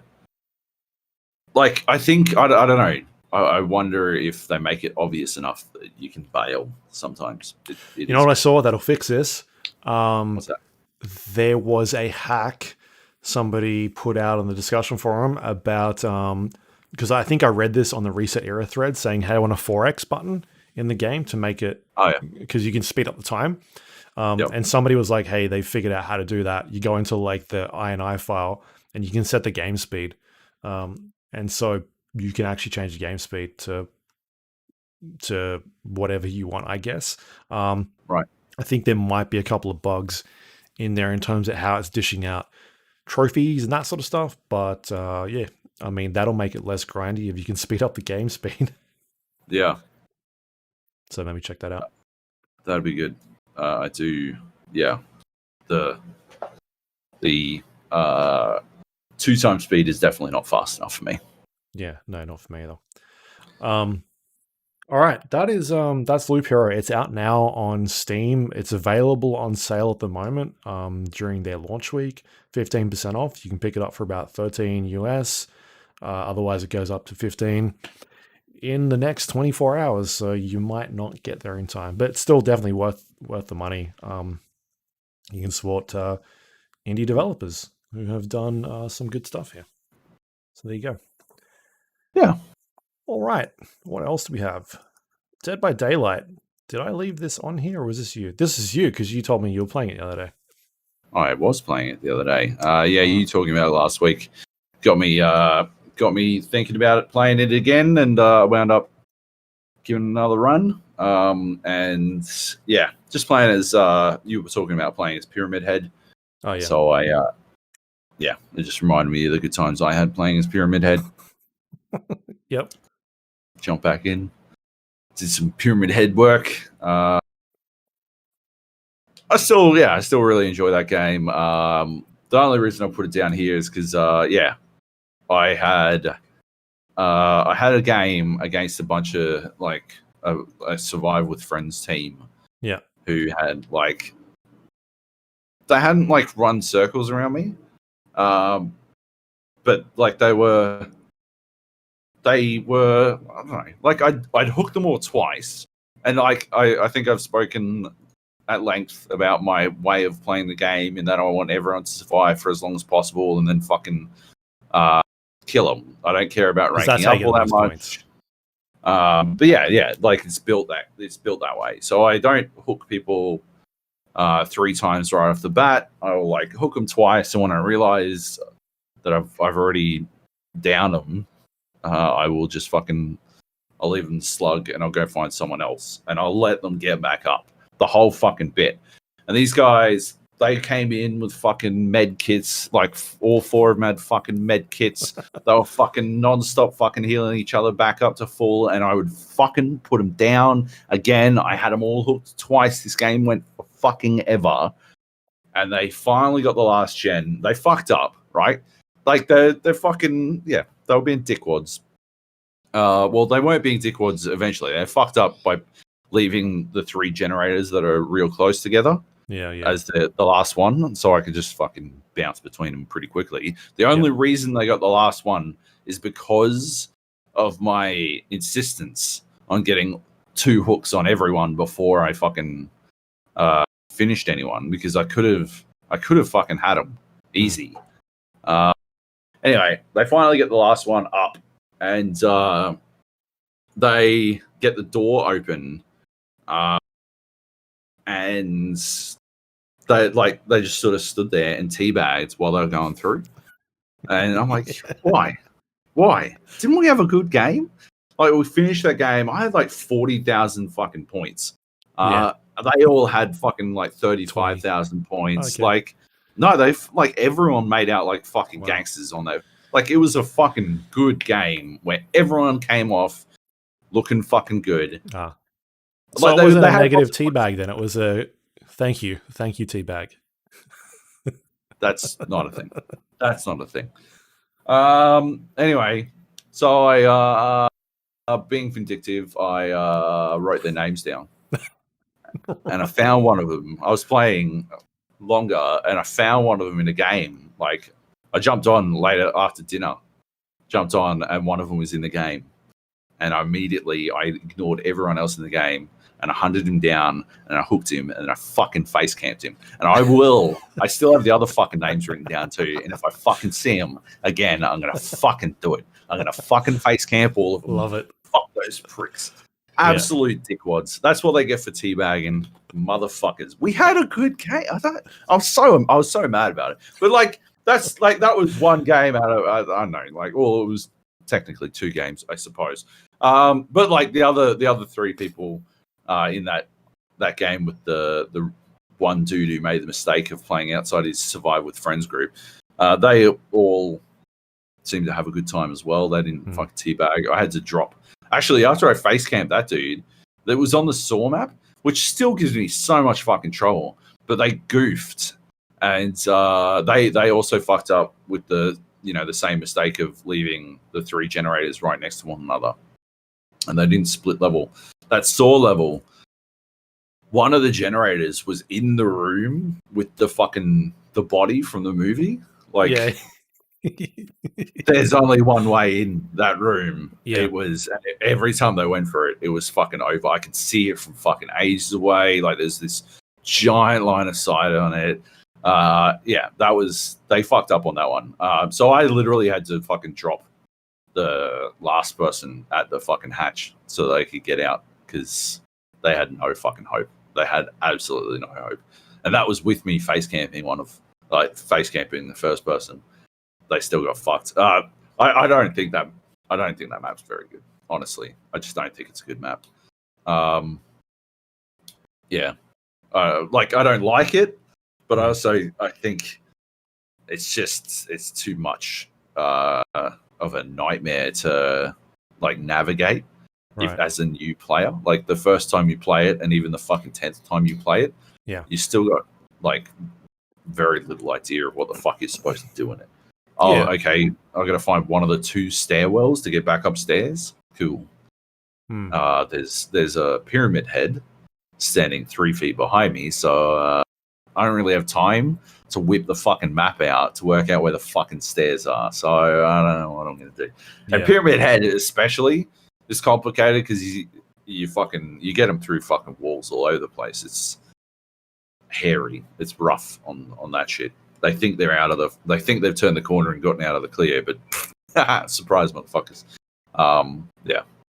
Right. Yeah, so that was one of the maps they buffed recently for survivors, because it was such a killer-focused map because of the it's 2 levels, and as a survivor, it can be hard to tell where the killer is if they're above you or on your same level. And so you would have instances where a survivor would run away, but there's no one there. Like they're not getting chased. So that's when they buffed it a little bit, put a couple extra pallets in there. They broke it when it first launched, but it's fixed now. It takes some time to get used to that map. The only hope they had was staying actually on the stairs, because the pyramid head swipe, long distance swipe, doesn't, like, it just stops when it has to shift levels. So it won't go downstairs, but if it collides with the side of the stairs as well, it's over. And so they're actually able to loop me pretty good around the stairs. I didn't mind. I didn't have a problem with them looping me on that shit, because like they were down one person immediately, and I knew as soon as they went downstairs, I literally let them get the top fuck. There was only one Jenny upstairs. I just let them have it immediately. I didn't give a fuck. Just saved me time getting looped on stairs. But yeah, I just think as a survivor, that's a really rough.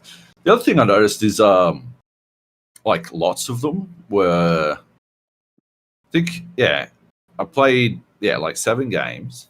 Mm-hmm. And I think four or five of those games had they burned something to make it super bright or something.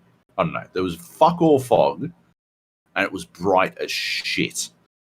And I could see, like, I was on the fucking Jason map, and I could almost see from one end of the fucking map to the other. Right. No, the Freddy map. And yeah, I could see for fucking miles. I'm like, what is going on in this shit? Or it might be, I don't know, they changed the fucking lighting engine or some shit, but it was fucking ridiculous, man, because I could see forever. I'm like, how fuck are you guys gonna get away with, like, from me in this shit? And they were like fucking running through the streets and trying to fucking, trying to loop and all this kind of shit, and I just didn't give a fuck. I'm like, you'll get away from me now, but you're not gonna get away for long. I'm just gonna fucking find you. And find them I did. But yeah, it's good times. Good times. Yeah, I'm not sure what they would have burned there. There is a bottle you can burn, which is lessens the mist. But I don't know if that is for a survivor. I think that's maybe just a killer. Maybe I accidentally set it and then burned it like 4 times. Burned all 4. Yeah, I think if you use an offering, it'll stay there unless you change it. I think I can't remember. Anyway, yeah, no, that's cool. Yeah, I've been playing a bunch still too. I'm working my way through it. Looks like new killer might be in the next week or 2. They might do one more test run on it, but yeah. All right, cool. That's fun. How'd you find the matchmaking? Like, what did you get matched at? Like, are you level 20, or like where did it reset you to?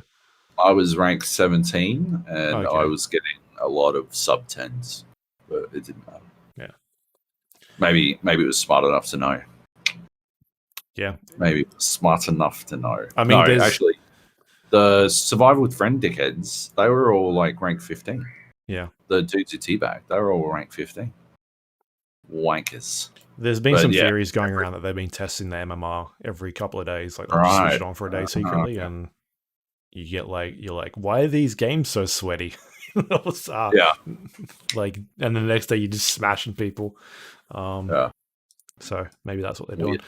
Anyway, cool. Dead by Daylight's out now and everything. Check it out. It's awesome.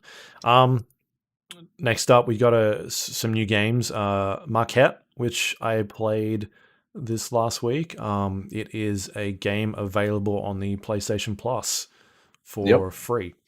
I was going to buy this game, but then I noticed it was out on that, so I was like, sweet, bonus. It's a first-person puzzle game which puts you in this world that plays with perspective. If you have heard of the games we've talked about before, like Fisherman's Tale, which is a VR game that played with perspective. I feel like there's one other game that we've talked about before that did this sort of stuff, but basically you're a character that is moving around this world, um, and there is like a little model in the middle, the center, and you can pick up objects and put them in the little model, and they'll replicate in the world around you and make them larger.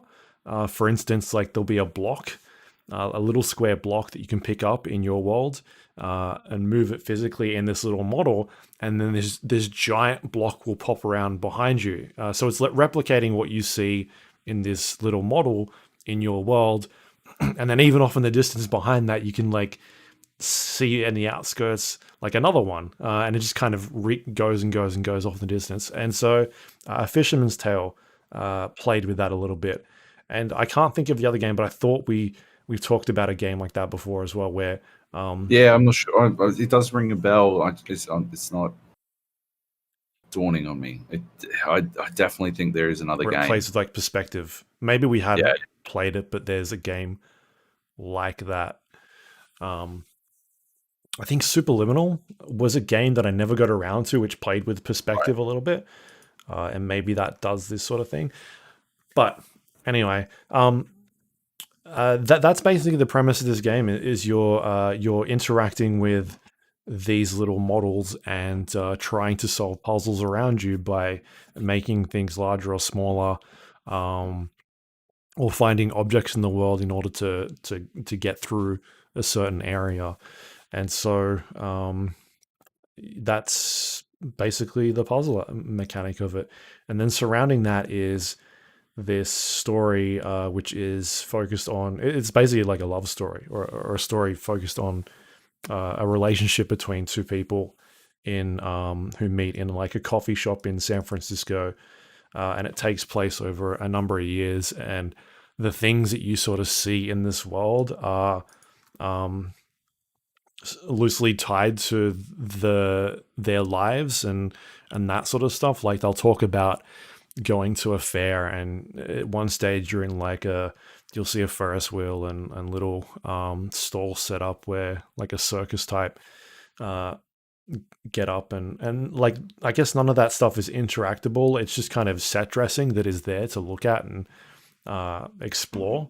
And then but while you're doing the exploration, there is this like text-based sort of sprawled up on certain parts of the wall or parts of the environment that you can read, and then you'll get into other areas where the two characters are interacting with each other. You hear audio between the two, and the actual acting between these two characters is fantastic. Like it's so well done, and it wasn't until I finished playing it that I saw the names of the actors, and I was like, oh, okay, fair enough. Because Bryce Dallas Howard is the main character in the game. I think she does an outstanding job of these relationships, and her husband is the male character, and so it plays really well. It's trying to sell this love story, and you buy that these two people are together, and they are in real life. So yeah, the actual gameplay, the puzzle elements, like it's pretty brutal in terms of it doesn't hold your hand. It starts off quite early on in giving you the basics of how this world works and the rules of how a lot of these interactions work. Like when you put this object in the smaller world, it gets bigger behind you, but you can also take objects and make them smaller by like you've got to try and figure out the right size to solve the puzzle or things like that. So it kind of gives you an idea of how the interactions work in this world. But then as the game progresses, it really doesn't do that much at all. Continuing, like it starts off in a basic premise, and then it's like that's it. Now you figure it out for yourself. And so there were a couple of occasions where I felt a bit stumped, and I guess that's just because I was kind of expecting the game to be like, "Hey, this is how you do the next part. Like, we'll give you an introduction of the next mechanic of how this rule works, or like a layer on top of it." But it kind of just wants you to figure it out for yourself. So I kind of appreciate that it's a little bit harder to solve than most puzzle games, especially given its aesthetic, because it is a. It reminds me a lot of like The Witness or these like that sort of style or look to it, cartoony slash bit more minimal type art style to it. And so when it kind of throws you these puzzle mechanics that are a little bit harder and when they want you to think about it, that's where I'm like, okay, this is the type of game that you're trying to be, as opposed to a we're going to hold your hand the entire way and you're just going to feel really smart about it once you figure it out. Especially towards the end there, it throws some puzzles at you and I'm like, fuck, that was like, that took some messing around with. Like, you've really got to think about what the game is trying to get you to do and then how to solve that sort of stuff. And I can find like guides are absolutely going to be required for a lot of people, I feel like, in this game. Yeah. Just because of some of the out of the box sort of thinking that you've got to put into it. It really doesn't give you any hints to like how you get from point A to point B. It's just like a lot of messing around and weird, quirky things that'll just like once you do it, you're like, that's obvious. Like that is so okay. So it does. It like adheres to its own internal logic, right? It's not like you're messing around and there are quirks of the game engine or some shit that you need to exploit. It's not like no, like you'll kind of mess around with the things that it's doing, and then it'll click. You'll be like, oh, that's weird. That interaction works in a way that I didn't think it would, but it does. And then you start learning those interactions because it doesn't, like, the game doesn't tell you. It's just a matter of goofing around with it and eventually like, oh, that is actually a thing that works. Like, that's interesting. For instance, like one of the very first puzzles, and I'll just spoil this off the bat, is like this giant block that you've got, right? And you're moving it in between these two worlds, and I'm trying to get from one from where I am to another area of the map. There's a gap between them, and I need to build a bridge. And so I'm using this block that I've got that's been there for a while, and I'm trying to make the block bigger, but it gets to a stage where when I put it in this gap, it's still not high enough. And so I even if I jump onto it and try and jump to the next area, like that bridge part, I'm not making it. Like, it needs to be bigger. Yeah. But also, once I get it to a certain size, I can't pick it up anymore. Like, and I can't put it back into the little model and make it bigger in my world because it's too large at this stage. And so I was racking my head around this for so long. And when I got into the this next area that I needed to, I got there via a key. And so what I needed to do was I needed to get the key back out of the door, put it in the model, make it bigger, grab the key, put it back in the model again, make it bigger, and then I used the key as a bridge to then put it on there. Right. And so I was so focused on trying to get this block that I didn't think about, well, what if I go pick the key up again out of the door and try and make it bigger? And that eventually, like, at no stage was it like, hey, maybe you should try the key that's in the door that you just opened, like that sort of thing. And there are a couple of weird other things towards the end where it's like, it wants you to do some stuff and you've kind of just got to explore a little bit. And so I think the main focus here is that it doesn't point you. It doesn't fucking flash a light being like, hey, this is how you need to solve this thing. It really wants you to sit down and think about it and explore and mess around with the physics of the game and how the interactions with all these things work. But if you're the type of person that doesn't want to do that, there's pretty helpful guides out there that'll point you in the right direction. So right. That's cool. A couple technical issues of the game. I think there are certain areas where it doesn't run too great. I was playing on PlayStation 5, which is unfortunate. I was playing on PlayStation, so I haven't played all that much of it. I don't know. I was expecting. I don't know. I was expecting a Fisherman's Tale, and I didn't feel it was anywhere near as charming. So yeah, I sort of bounced off it quite quickly, and I don't know. I just don't like the fucking text on a wall as a narrative device type thing. And I'm like, okay. There's that fucking long sequence where you're walking through. Yes. Yeah, none of the rest of the game is like that. It was dropping frames in that section. I'm like, what the this is on PlayStation 5. This game should not be dropping frames fucking anywhere on PlayStation 5. I do not understand what's going on here. Yeah, I was surprised at the performance issues I was having in that game. I mean, that's weird. I didn't notice that part of the game. There was maybe one or two sections in the game that I did notice it pretty badly. It does have a options or a settings menu where you can turn down the texture resolution. And I don't know if that'll fix it, because it wasn't a huge problem for me, but it did. I did notice it a couple of times. The other things that kind of happened were I did break a puzzle or two, like once or twice, and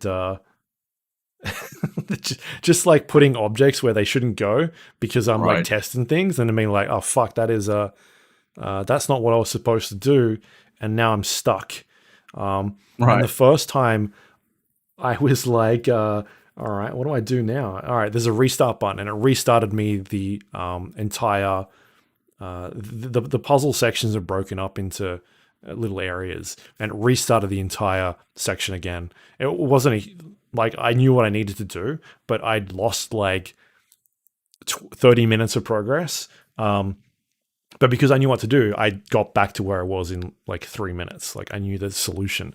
But there actually is a save function in the game that saves it after certain points in the game. So once I figured that out, it wasn't a huge issue when I ran into these technical issues, because I was just like, oh, I'll just load my save file and go back to 20 seconds ago when it last saved. So it is a little bit buggy. Like it doesn't feel as polished as what I'd like it to be, especially for a puzzle game where it wants you to try things, and me being able to break the puzzle by putting the thing that it wants me to use in a place where I shouldn't have put it. It sucks a bit. The other thing I really like about it is combined with the story and the way it dishes out all this stuff is the soundtrack. I think the soundtrack's awesome. Like it's just got a really neat soundtrack, or like the music that it's using in the game is really cool. So anyway, it's a fine game. It's all right. It's it's okay. There's definitely better puzzle games out there if you want to try them. Like I go to stuff like The Room or things like that, or The Witness. But I enjoyed my time with it. I just didn't think it was anything that blew me away. Like there are aspects of it that I thought were really cool, and the story that sort of overlaps what is happening around you goes to some interesting places, but I don't think it's nothing that will shock you, or there's no twist or anything like that. It kind of just plays out, and you kind of expect it to go in one or two directions, right? And it does. It goes in one of those two directions. I think it's just told very well. So there you go. That's called Maquette. Did you want to add anything else to it from what you've played? No, you have been pretty comprehensive. You've gotten way deeper into it than I did. I was like noticing the fucking frame dropping, and I'm like reading text on walls. I'm like, I don't want to play this game. But I might give it another shot. If I want to read 5,000 words, I'll go read one of my articles. Got him. Yeah. No, nothing else. But yeah. I'll give it another run, I guess. I don't know. Yeah. Have a look. Yeah. All right. That was Maquette. I didn't write the time down. As I said, it's available on PlayStation Plus if you've got the subscription services. It's MAQUETTE. It's also available on Steam, I believe. Yes, for $20 US. There you go. Couple more games here, or do you want to take a break? What do you want to do? Let's do 'em. Go through. Let's do 'em. Hell Let Loose. I've been playing fucking loads of this. Actually tied to the next game we're going to talk about, but Hell Let Loose is a World War II, I don't know, realistic shooter. A la Squad. It falls in the the Project Reality subgenre of shooters for me. The sort where like one shot kills or can mostly kill people have to fulfill these obscure oblique roles to create the scenarios required that are generally just done by other games. Like the ability to spawn requires supply lines and supply chains and the actual placement of like spawn points and stuff like that. All that kind of stuff. And you've got it's a game made of like squads, where the squad leaders convey orders to the regular players, and there's a commander unit that conveys orders to the squad leaders. And there's a lot of like communication is essential. They heartily recommend having a microphone, all that kind of stuff. It takes a lot of inspiration from obviously like the early Battlefield games with having commanders and armor, and like going before that, like Operation Flashpoint, like those Bohemian style games where it's very tactical and like hardcore and squad based, and being very like careful about it taking you 10 minutes to move to a point, and you could get shot and like have to go back to the start again. Whereas Battlefield has kind of gone a little bit more arcadey. Yeah, faster paced.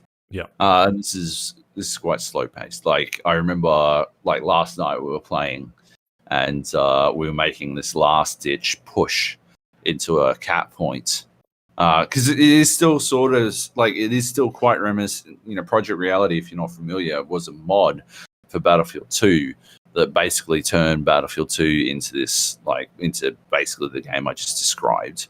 This insane, hyper realistic, in air quotes, military simulator that involved dying to one bullet and medic roles, doing all these extra things, having to syringe you and bandage you just to get you back up, and all this kind of stuff. We were pushing into the point, which is, it's basically conquest, right? It's basically Battlefield style conquest. But we're pushing in on this point. We were 300 meters out. And I remember it was, I noted this because we only had 3 minutes left and we were 300 meters away. And I wasn't worried about being shot before we arrived. I was worried about not moving fast enough to make to cover the ground required. Because you don't move fast, right? Like you even at full sprints, you're moving like a dude carrying a bunch of fucking war gear. And so, you don't really move all that fast, and it takes a little bit of time to get anywhere, which complicates things. That's like some old school like PUBG calculations where we used to know how fast you could run, and then you'd look at how many squares away you were from the circle, and then how long until the circle retracted, and being like, all right, we got to go at 25 seconds. Exactly. We did make it into the point. And we got a bunch of kills, but we did not. We were just shy. Shy of capping it. They literally, the enemy spawned in on the point and killed that attempt right at the last moment, which was gutting. We were right there. But it's Hell Let Loose. It's a good game. I think it's good. There's definitely room for improvement in a bunch of different ways, but it's a really good execution of an idea, which is the Project Reality, but in World War II type thing, or Squad in World War II, however you want to define the basic elements. And yeah, we have been having some fucking good times playing it. We've had like a decent. We could almost get. I think we could get a full squad going. But as a base, we've had Heath, Dr. E3, Grey Squirrel, me, Nate, and Frisco have all been playing together. And yeah, it's just been fucking fun, man. The fucking juice of it is that idea that you're just trying to get some shit done, and like that moment to moment gameplay is so much more impactful because of how complex doing anything is. And so you wind up in these situations. I've got some footage of when I think Drew's first game, and we were like we just held this one point. Like games go, like a single map can go for like an hour and a half, right? It goes for fucking ages. And we literally held this one trench, not even a fucking grid square or fucking a portion of a grid square, this trench for fucking 25 minutes. And it was hairy as fuck. And thrilling every single fucking minute of it. Even when you're sitting there, like waiting, and it can it will drag on for like 10 seconds, 20 seconds, a minute, 2 minutes, but the entire time you're fucking locked in.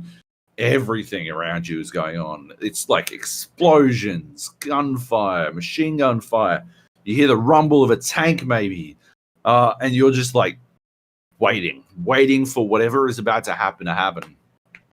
And yeah, it all culminated in. It has to have been. I have to believe. I wasn't squad lead, so I wasn't privy to what the fucking commander was doing on our team. But I have to believe that the other team called in a artillery barrage of smoke that basically blanketed our world in this thick white smoke, and you could not fucking see a thing. And that was when the enemy decided to fucking push. And that was like the entire time was fucking tense as shit. It was like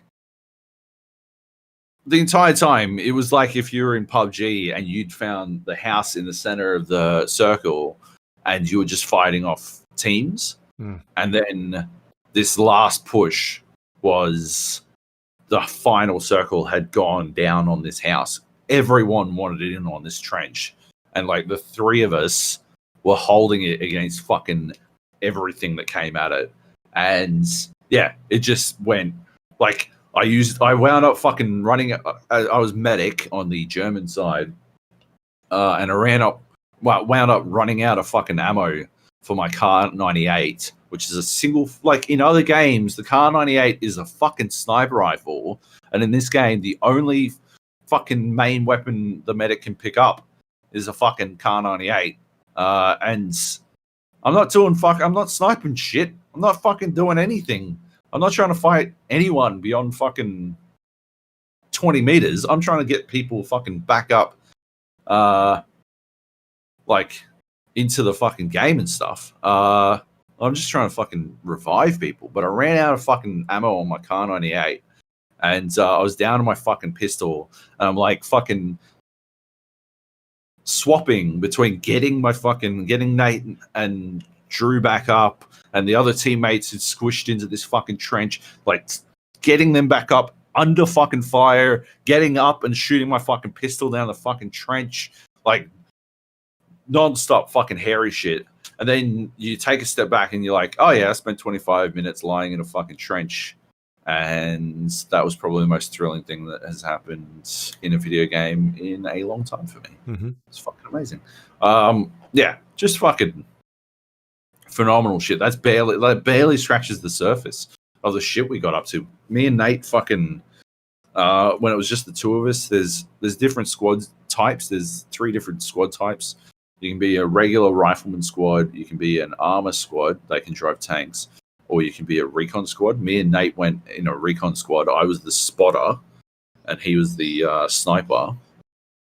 And we made this fucking daring looping push and started backcapping, which is some old school Battlefield shit. Like, way back in the day, we used to, when you play Battlefield 2, you'd like sneak all the way into the fucking back line, find their commander, blap that motherfucker, and start dismantling all this shit while backcapping. And it would force the entire enemy team to like split off, and they'd have to come and defend their fucking point. And that's what we basically did. It didn't last as long as I would have hoped, because they fucking happened to have a fucking tank rolling up from the back lines, just a couple of minutes afterwards. And so Nate got fucking clapped through a fucking window by the tank and just shot through the window. I had to bandage, but I didn't die. And I managed to, I was at the top of these stairs, and they started fucking pegging grenades into this fucking building. And I'm waiting at the top of these stairs while everything's fucking exploding behind me. And then they made their big push in, and I fucking cut down 4 of them, but the 5th one managed to get me. And I'm like, oh well, it was a good effort. That was fucking epic. It reminds me a lot of what I like in games. One of the things that I like about games is the ability to these stories. These, you tell yarns, right? You share these fucking yarns. These stories about fucking the stuff that happened. And the best thing about, I don't know, I just gravitate towards these games where so much of the time I'm cutting out all the boring shit, because getting to that fucking point it required about fucking 18 minutes of fucking running through open fields, and then ducking and waiting, making sure we weren't going to die, and scoping out, seeing if we could make the next run across the next open field. And then we did get shot at one point, so we had got reset to where we put our spawn point. So maybe it was a 15-minute run, but we got a 3-minute reset on this fucking getting shot. We killed that dude, skip that stuff, right? Skip all the boring shit, get to the point where we made this big fucking heroic backcap run to try to get in and save our team and split the fucking offense of the enemy. And it very fucking nearly worked. I mean, it did succeed in staving off their offense. It did split their fucking offense, which was successful, but we didn't win the game because they just had far more coordination from the outset as a team. But it just epic stories that you wind up getting to tell that I'm just a huge fan of. That and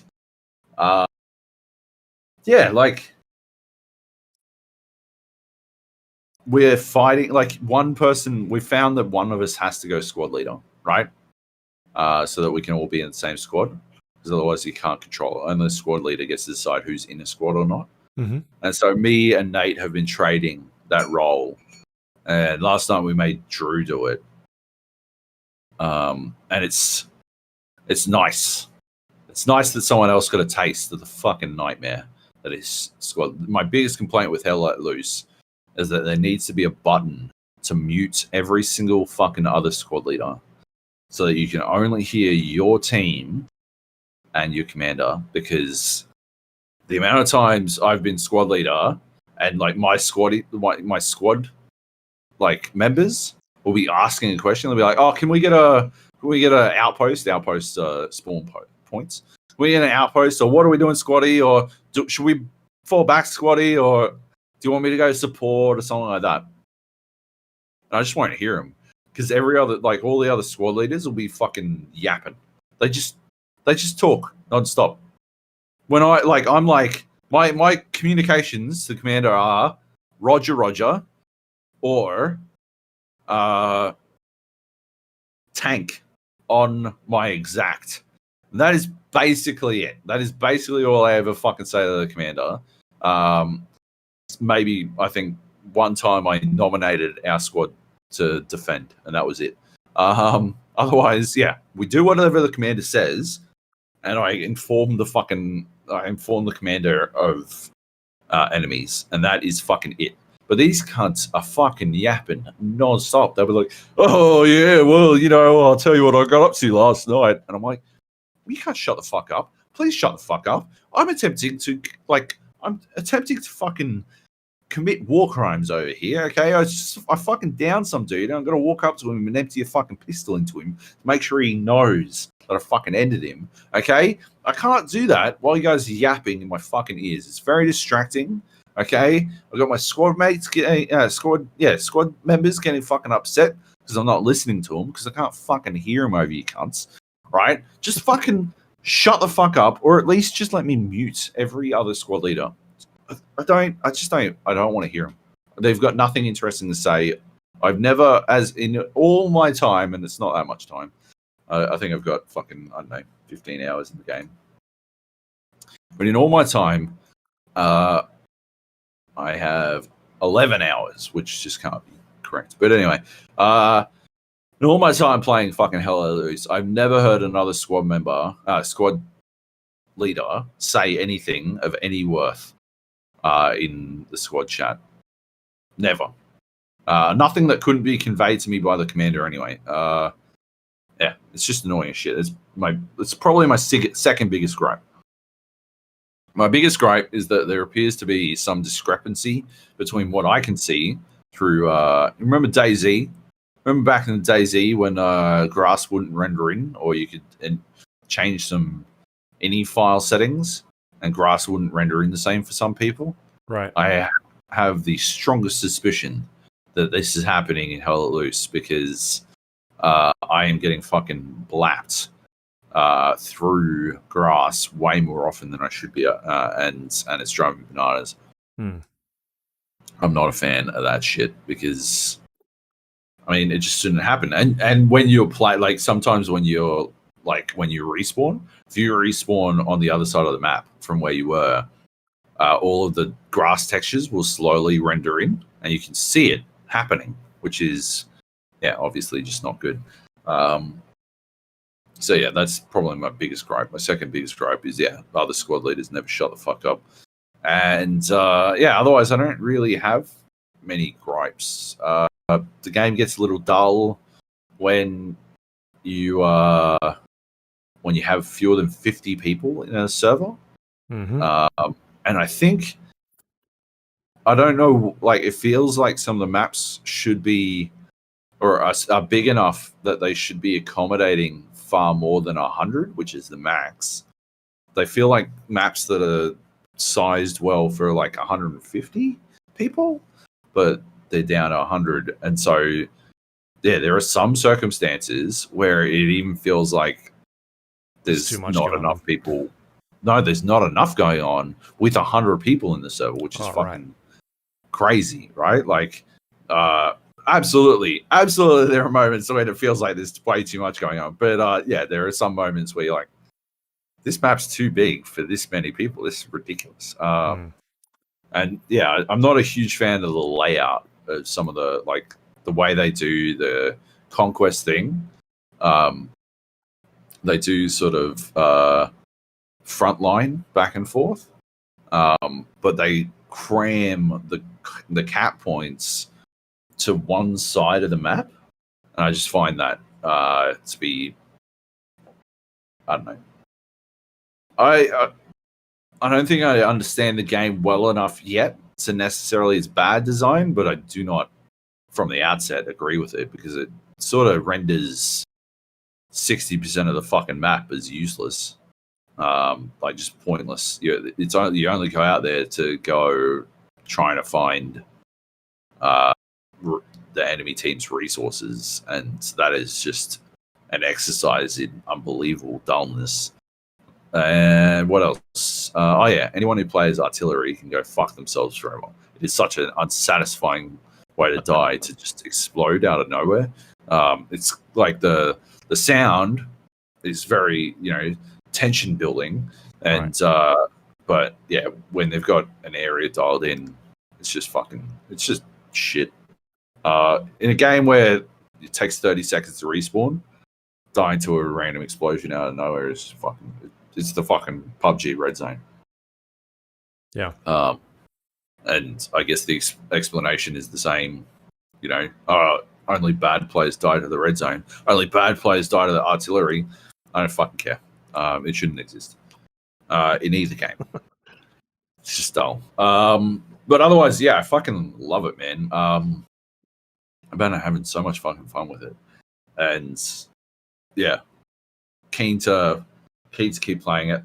One thing I noticed, and I made a video about it, and you can watch it on my YouTube channel or read the script on the gapodcast.com, is that we were fighting over who got to be the medic. And I find it so interesting, but I think I broke down why we were fighting over it. And I break it down in the video. But the Cliff's notes is it's you don't even play for points. No, I think it's because you get more information. You've got more information off the bat. The way both Nate and I play medic, we like because you've got like the heads up display shows you when people are damaged or dead, and if they just blink out, that means they're not just dead; they're like obliterated, and it gives you so much fucking information that you can't see when you're just a regular rifleman that you just don't have. And so you wind up in this situation where you're like learning the game faster because you've got so much more information than you would if you didn't have that. You can get that information by playing squad lead, but then you've got to listen to every motherfucker on the squad lead chat. So that's the immediate drawback. But yeah, that's the short version of why I like playing medic. But yeah, watch that video on my YouTube or read the script on the gapodcast.com. And yeah, otherwise, yeah, really enjoying Hell Let Loose. Probably keep playing. We might check out some squad. The difference, I think the key difference between squad and Hell Let Loose will be that squad, everyone's got automatic rifles, which I think will be quite a large difference because almost everyone in Hell Let Loose has a bolt action. Yeah. Which, yeah, significantly lowers or dramatically increases, rather, the effective time to kill, if not the actual time to kill. Right. But yeah. Anyway. Yeah, so that's in early access now. Does it run good? Like, how's it sort of perform? I think it runs well. I've had some crashes, but I think it's my computer because I've had crashes in fucking everything, and I'm not getting any fucking. I look in the event viewer and it doesn't tell me shit, so I can't really tell, and I'm not getting like error messages. It's just fucking games hang. I can't work out why it's happening, and it's showing me fucking bananas. I think my guess is I've got to have like Firefox has to be dead, has to be killed on my computer. You use Firefox? I do. I've switched to Firefox. What are you using? Chrome. What a chump. Chrome is for chumps, mate. Firefox is the real shit. Netscape Navigator. Oh yeah, that's the real shit. Internet Explorer 5. I've never upgraded. I refuse to. Anyway, yeah. I got to have my browser closed. Otherwise, I think that might be doing it, but I can't be sure. That's my best guess. I did it last night, and the game didn't crash, so maybe that worked. But I don't know. Yeah, cool. I don't know. Yeah. Check it out. $42.95 feels pretty expensive, to be honest. But yeah, it is what it is. It costs what it costs. Keen to check out some squad again as well, and that's about it. Right. Yeah. I've been hesitant to jump in, mainly because the stuff that I've seen from it a while back when I was watching it on Twitch and that sort of stuff is that it is very large scale battles, and like you talked about being a bit more slow paced and like it needs those 100 or even 150 players. But every time I've seen you guys playing, especially during reasonable hours for me, like those games you were playing the other day was like 20 people in there. I just don't think they've got the player base at this stage. Well, actually, we were playing in the 20-player server because there was the 100-player server was full. Yeah. So we're in the overflow server. They do have enough for a full server, and we could have just sat there and waited in the queue. But yeah, we opted to just play in the empty server instead. Yeah. And it seems like when it peaks up for you guys, it's like that's bedtime for me. It's like 2 o'clock in the morning, 1 o'clock in the morning. I don't know. And I wonder, because it's almost all bolties, I wonder if you'd have a really fucking rough time with the lag as well. I don't know.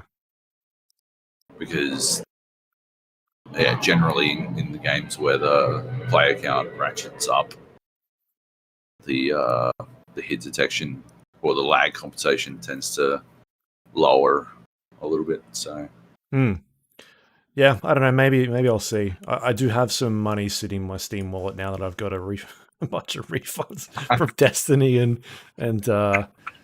Paradise Killer. So hey, I've been looking for something to play. All right. Anyway, that's Hell Let Loose. It's available in early access now on Steam. If you're into first-person World War, is it World War One? Two. World War II shooters. There you go. But this was all come about, I guess, because of DayZ. We've been playing DayZ, a little bit of that.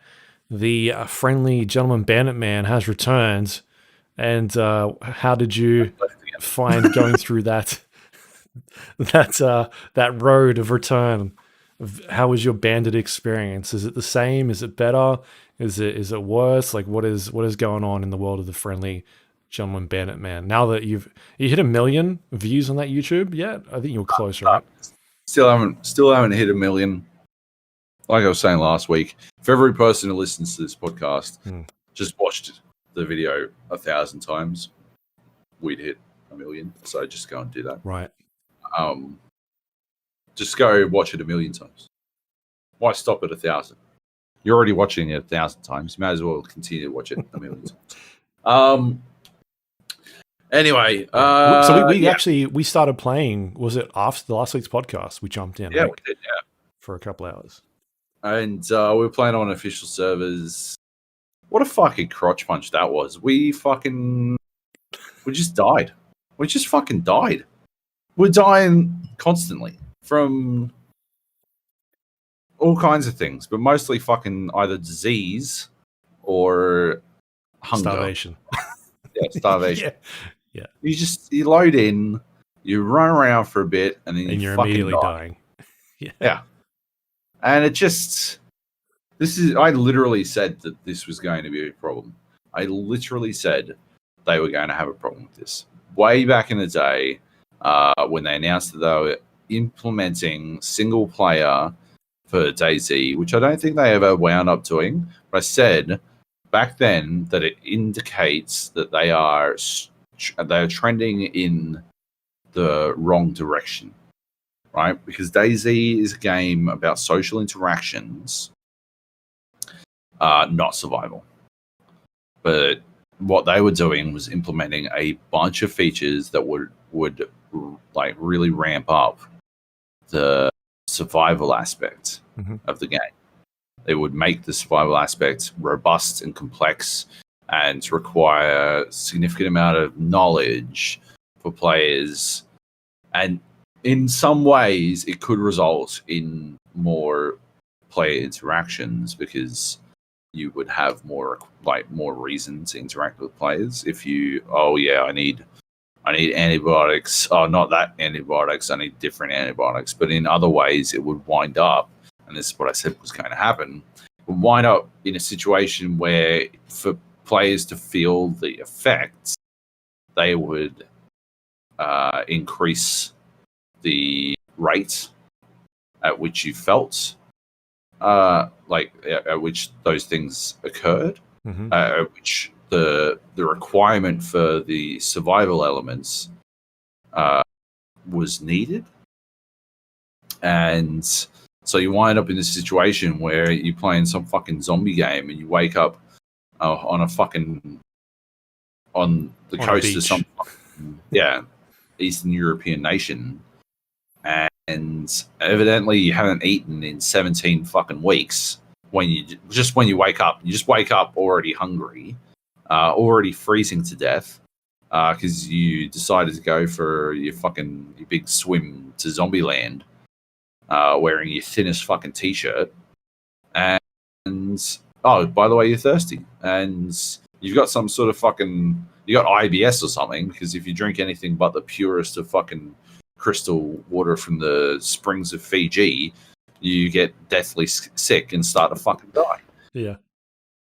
And so that's basically it. You wind up in this situation where, like, despite the human body, what's the rule? Like, is it the rule of threes? The survival rule of threes? Let me have a fucking look. Survival rule of three. Yeah, you can survive for 3 minutes without air. You can survive for 3 hours without shelter in a blizzard. You can survive for 3 days without water, provided you have shelter and oxygen. And you can survive for 3 weeks without food. In DayZ, you can survive about 3 minutes without fucking any of those things, and then you start to dramatically die. You die at like honestly, the rate at which we were dying and the amount of time we spent playing the game, I would say you've got about 15 minutes. 15 minutes before you're hungry enough to just literally give up on life.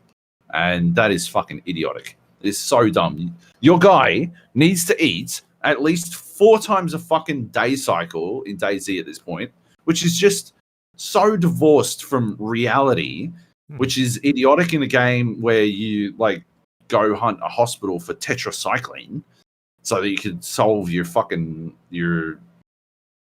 bacterial infection. And it's like, oh, well, it's got to be realistic. Oh, it's a zombie game, but it's based in realism. Oh, by the way, you'll perish if you don't eat 18 fucking apples every fucking 15 fucking minutes. Like, it's just dumb. It's so fucking dumb. And it drives me bananas. And yeah, the fucking cold thing. Holy shit. The rate at which you get, oh, you're too cold to live. That's it. You're done. Like, so you, like, if it's day, like, it's got a day-night cycle. If it's night now in DayZ, right, your best bet is to close all the doors and hide in a fucking windowless room so you can avoid the fucking nighttime air, because otherwise you'll just die of cold. But better still is if you don't keep moving and you're not wearing more than a fucking t-shirt in Chernarus, then you'll also die of cold just during the daytime. You're definitely going to die at night. You might die at night holed up in a fucking closed room, but you might die during the day as well from cold. Just because it's just cold. Like, it's just fucking cold. You're cold all the time. And also you can't see because it's pitch black. Yeah, there's no way you can see anything. So you can't get any food either because you can't see. Every server we played on had bugged zombies. Zombies is still the least interesting aspect of DayZ. You should literally be able to hit them once and they should die. Every single server we went on, we encountered zombies that required more than 40 hits to kill. Most of the time we just gave up once we realized it was bugged, and then we would run away. My experience, my guess is if a zombie has glasses skin, it was going to be bugged. That was my guess, because that was the trend I noticed, but it may have just been a coincidence. Doesn't matter. It just a reminder that DayZ is still bugged. They don't have their sight anymore, but they have super strength. They can't be stopped. The glasses of armor. Anyway, yeah. So yeah, still bugged. You go into servers. Yeah, like it's you've got 2 choices. You either play ultimate fucking Bear Grylls adventure where you'll have to drink your own piss to survive like 14 times a day, and even then you'll probably still die. Which is an official server. Yeah, that's the official server. Or you play the other version, the 1SK game, which is there's two kinds of like servers that are populated. There's there's the official one, which is ultra hardcore and dull as shit. And if you don't have people running to the coast, people who, I don't know, had their players since before the beginning of time, who started somehow lucked their way into enough warm clothes and food to actually live through anything, they'll come and bring you stuff. And the entire game is some sort of fucking camping simulator where you just fucking you go out into the woods and chop down trees. And like, I looked it up, right? I wanted to give this game the fucking benefit of the doubt, and so I went and looked up how the fuck are you supposed to survive more than 40 minutes. Do you know what I've been doing? What's I've that? been watching streamers the last like 3 nights. Right. Yeah, to try and get some info on what we were doing wrong. And what did you learn? Did you learn What did anything? you discover? So I've been watching this. I discovered you're supposed to. What was it? You find apples. Oh, you walk along the railway track to find a rock. Mm-hmm. That will allow you to make a stone. Mm-hmm. And then you can find apples, and then you can kill animals, and you can harvest their meat, and then you can cook that if you find flint, and you can save and the fat, because when you skin an animal, it's not just fucking one bit. It's not just some meat. You're not playing the forest, you scumbag. You're playing DayZ. You skin it into. You fucking butcher this thing. You cut it off into like you got fucking fat. You got fucking meat. You got the fucking skin. You can tan the skin to make leather, and you got the guts and the bones. And you're like, that's all right, fair enough. But if you save the fat will. You can eat a bit of the fat every like 3 days, and it'll keep you full enough.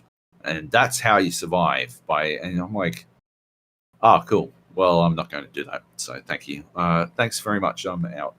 I'm not going to run along a fucking train track for 40 fucking minutes. Probably die. Yeah. I'm here to before I shoot find people. a rock. I don't even want to shoot them. I just like to live long enough to not cough on them when I meet them. You know? Fuck. So what did you learn from the streamers? What do they teach? So I've been watching this Australian streamer who was like the days or the nights that I've checked him out, I think it must be afternoon over there. Sure. Yeah, he was like one of the top like 3 streamers streaming in that time for DayZ. And every time he would start a game, he would immediately build a campfire and spend like 6 minutes sitting next to this campfire, getting his temperature up in order to get like a temperature buff. And I guess then that stops you from losing temperature. The hard thing about... Sounds compelling. What a compelling... I know, right? The hard thing to know about this stuff as well is that because there are mods and different servers and that sort of stuff, is that I don't know if he was playing a specific type of server that required you to do this. Yeah. But every time he would start a new game, I noticed that he would immediately go look for like sticks in a bush and then create a campfire and sit next to a campfire for 5 minutes to get his temperature buff so that he wouldn't freeze. Right. That's what I learnt, is that that's fucked. That is super fucked. Yeah. And then, it seemed like there was a couple of games there where he would, run into people and find guns and all that sort of stuff. But for the most part, like I watched him one night. I wasn't like sitting there fucking watching a stream. Like I had it on my other screen while I was doing other stuff. But one night I watched him. He must have played for about 2 or 3 hours, and he had one game where he lasted for quite a while, maybe an hour and a half, and the rest of the hour and a half was him building a campfire, running to the first town, and getting like killed immediately by just random people. And this happened like 7 times in a row for the next 90 minutes, where he'd be dead in 10 minutes because he'd get his buff and then go to a town and be killed by someone with an axe before he could get anything, or like he'd kill 3 people and then a 4th person would come along and kill him. And that was DayZ. Yeah. Was he trying to interact with them, or? Yeah, he'd be talking to them, and some people would talk to him, and like he's a very social person on that on the stream. It just does. It seems like it's gone in a different direction to what we kind of wanted it to be.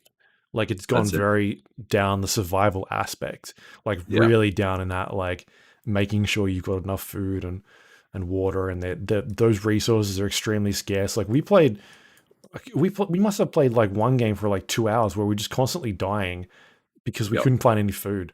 And that's when we started diving into the mods and like, all right, let's find a server where we can find some shit. And it was like extra loot. So we found a server that had extra loot. And I think it was like nighttime was bumped up, so it was quicker. The only difference was it was a winter server. It was on winter. But I don't think like the cold like the temperature had been changed. Like, it was just more like an aesthetic as opposed to the temperature it looked very standard to what we'd experienced. And that was the one server we had a fun time, or at least I did. I had a better time on it. Despite the fact that there was now 3 of us running around because Heath had jumped on that stage. And for whatever reason, Heath caught this cold or this sickness, and then I think you caught this cold and sickness, and then eventually we were all running around in a car, and he was constantly coughing, and then I got sick. But it doesn't tell you what you're sick from, and like looking it up, the icon is just like if you've got that icon, you're sick, but it doesn't tell you what you're sick of, and it could be one of these 12 different things, and each one has its own way of like curing it. And you're like, oh, cool. Well, I don't know what Heath did, but he fucked around with that. But we were also playing on server with 4 people or 5 people at that stage. So we were still learning the intricacies of that. And at least we weren't dying anymore of starvation because we had the loot bumped up a bit. And that felt a little bit better. But even then, like, it was just such a slog of trying to manage this health and food and water, and like, why am I sick now? I don't know why I'm sick, and my guy's constantly coughing. And that was the one thing where I'm like, that's just not interesting to me. It's not fun gameplay of being where you're constantly dying. That's like, what is that? No, they have to almost eliminate the temperature mechanic first of all. Especially if your streamer man is making a fucking campfire and then sitting at it. That is fucking awful. That is so fucking bad. Get rid of the temperature thing. It just, what the fuck does that add? What does it bring to the table? Apart from, I think back in the day, it used to be that you couldn't wear a ghillie suit all the time because it'd make you too hot. Too hot. And that sort of makes sense. Yeah. That is about the only thing that makes sense. But that is attempting to curb high level player behavior, right? As opposed to this literally punishes new players into the fucking dirt. That is apparently how it fucking functions. I was fucking wigging out, man, because I'm like, why does this game have so many like it's almost back to the peak. Really? The same amount of players that it had when it first launched, right? Wow. It's doing quite well. And then we went on to there's 2 very popular servers in Australia. One of them is the ultra hardcore horseshit, and the other one is the 1SK thing, where you can buy a car and you've got money, and it is hilarious, but it is not DayZ. It's not fun. It was fun at the start because we weren't dying, but then you realize that it just gives you whatever you want, and you're like, this isn't what I want either. But it is a different kind of game, and it is Wasteland, in my opinion. You're playing Wasteland. Wasteland was an Arma 2 mod that we gravitated to once DayZ got too inundated with hackers. DayZ the mod got too inundated with hackers. We switched to Wasteland, and it was a game where basically, it was like a precursor to Battle Royale almost. You would spawn in, you could go anywhere on the map, you could get good guns pretty easily, and it was basically a giant game of deathmatch, a massive game of deathmatch. But you could earn money for all kinds of things, like winning these King of the Hill areas, or you'd find like these crate drops a la PUBG, and they would have good stuff in them. Sometimes they would like straight up just crate drop in a fucking armored personnel carrier with a giant gun on it and stuff like that. And so you wound up in this situation where it wasn't DayZ under any circumstances. There was no interaction. It was all kill on sight. It was deathmatch the whole time. But it was engaging and fun.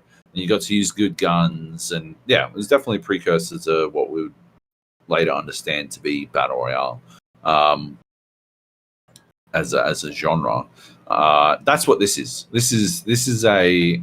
I think Arma 3 runs like shit for a lot of people. And so people, instead of playing Wasteland in Arma 3, they're playing Wasteland in DayZ. And also Arma 3 keeps adding new expansion packs, and when they fold those things into the Wasteland game, you need to buy them to be able to use them. And I think that's a bit of a cost barrier, whereas DayZ doesn't require any of that shit. And I believe that's what's going on, is everyone's playing Wasteland using DayZ, as opposed to playing DayZ using DayZ. And I don't fault them for it, because at the end of the day, the version of DayZ that they've created is utterly uninteresting. It is some sort of fucking Sisyphean fucking death repeat, live, die, repeat fucking mod where you just die over and over and over again. Whereas, yeah, Wasteland, at least you get to fucking do some stuff. We did have some fun, like you were saying. We were having some fun for a little bit. We goofed around in the car, eventually bought the worst car we could and tried to drive it up a dirt road, and did not want to do it. But we did get it eventually up there. That was pretty fun. Just roll around, trying to find stuff to do. I did have... We rolled up on a crate drop at one point, which was pretty entertaining. Yeah, we were rolling around in a car, and I think you just died from starvation or something. Remember, you were getting really slow as we were going up this hill. And no, that was not this server. That was the fun server with 5 the winter people. Server. Yeah, that was the winter server. That was good fun though. So you like, we'll tell this story because you like. We'd finally gotten out of a town. We'd gotten guns and all this sort of stuff, and it was like the first time where we actually we were doing stuff. And then, but then you died of something. I can't remember what it was. Running up this hill. Heath got me fucking sick. Heath got me sick. I started fucking spewing. Every time I drink anything, my dude just starts vomiting, and that tanks all of your stats. I'm like, well, I don't know what the fuck I'm supposed to do. I'm just gonna fucking... I like drink a little bit of drink, and I eat some food, and it gets me back out of it, and then I fucking vomit again, and I'm like, all right, yeah, I think it's die. And like, yeah, we're running. Where were we running? Like Gawker or some shit. We're like out of Electro, running north, and we can't have been at Gawker. That's too far north. But we're running north, and yeah, my dude is like getting slower and slower, and I couldn't sort of see it, but you guys are like, my dude looks haggard. He looks like he is having. We were running backwards. Yeah, you were running forwards, and we were quicker than you, and outpacing me. And yeah, eventually I just sort of fucking collapsed. My plan was I had a pistol. It only had 1 bullet. It would have been pretty poetic. I was gonna do the suicide mechanic. DayZ has a button where you can suicide, which is obviously macabre, but sometimes I suppose works out. I died before I even got to fucking pull the trigger. I just fucking collapsed, dead. So I had to fucking run back to you guys. I'm like, this fucking sucks. But I was like, fucking... But at least you had your stuff there. You knew where it was. Yeah, I knew where my stuff was. I was fucking 2 minutes into this run, and there's a fucking SUV parked on the side of the road. I'm like, that looks like a good car. And I checked it out, and it fucking worked. It fucking worked. It was driving, because we'd found snowmobiles before and we couldn't get them to fucking work. But this thing actually fucking drove. I'm fucking driving around, driving down these fucking roads, drive back to my body. I had to, like, you to fucking Discord share your screen so I could find my body. Because I couldn't fucking work out where the fuck it was, and eventually found it, got my stuff back, and you guys arrived, and I'm like, hey, check out what's down the fucking road, boys. There's a fucking car. And then right as we're getting in the car, there's like an airdrop notification. It's outside of fucking Electro, which is where we just were. Fucking, that's it. Fucking, we're on. We're going. That's the green light, boys. We're going. Pile into this fucking car. Car's a manual, which is fucking complex. I tell you what, you change your gears with Q and E. Try not like it's DayZ, so you know that if you crash into anything, you're fucking done. You are fucking done. The roads are icy. It's slipping all over the fucking place, but you're still trying to get there with some, some speed. And get back to Electro, fucking bail out of the car or like running. We can hear gunshots. We fucking know it's happening. And we get up to like it's a field outside of Electro, sort of almost. What was that? There was that little town on the like between Electro and Cherno. Almost that far outside of Electro. Not quite. And we belt over. We lost Heath during this stage. Oh yeah, Heath just died of sickness, right? He just fucking carked it, right? I think so, yeah. He got the same thing. I think he started vomiting at some point and he died. Just good stuff. Just a real good mechanic, just randomly vomiting yourself to death. And so Heath has to like get his stuff back, but I see like someone fucking steals our car, right? And he just drives on up to, and I'm following him, right? I try to fucking pull him over, it doesn't work. He just doesn't want to stop. We've got guns though, like that's the fucking main thing. We've got some fucking good guns. I think I had like a MP5. You guys had good guns. I had a terrible fucking gun. Right. Because I was like, I need a gun, and you guys were like, we'll go the crate. I'm like, all right, fair enough. I've got this. There's no time to waste. We'll get the fucking guns out of the crate, mate. Anyway, roll up on this crate, and as I'm rolling up to it, the dude jumps out of the car and like runs over, and he gets fucking beamed, and I'm like, oh shit! And I hit the fucking deck. He's just fucking blacked. There's only one other person in this server apart from us three and this dude. There's 5 people. There's one of them just died. They're all in this 1 kilometer squared fucking area. Fucking hell. Anyway, so I managed to get to this dude's body. I like fucking crawl my way to his body, get to it. He's got stuff. That dude had gear. I don't know what my fucking plan was with my MP5, but I wasn't going to do much to him. There wasn't anything on this crate. Was like all fucking building supplies or some shit, which wasn't helpful. But I get to his body. He's got some stuff. He's got like fucking night vision goggles, and they're still working. Chuck them on. I'm fucking looking around. I can see everything. I can't work out what any of the fucking buttons are, so I'm like asking you guys. I'm under fire, and I'm like asking you guys what the fucking buttons. You've gone too far ahead. Yeah, what have I skipped? So when we got to the crate. Oh, I didn't see any of what you guys were doing. Yeah, no. So when we got to the crate, you and I met up after the dude got shot. We went to the north, and then we found a tree line that was looking down on the crate, and it was just me and you. And then I stayed on the tree line with my gun with a scope on it and covered you as you made your way to the crate, the guy's body. You picked up a bunch of the gear, and then Heath comes along, and Heath eventually finds me, and we're both at this tree, and we're like trying to cover you, but then you put on these one of you is trying to cover me. You put on these night vision goggles, right? Yeah. And then you're trying to get them to work, and you're like, can you guys look up how you turn them off or turn them on? And so I alt tab, and I'm looking up like DayZ night vision goggles, like how you use them. I think I'm telling you like, press L or something like that. Yeah, hold L.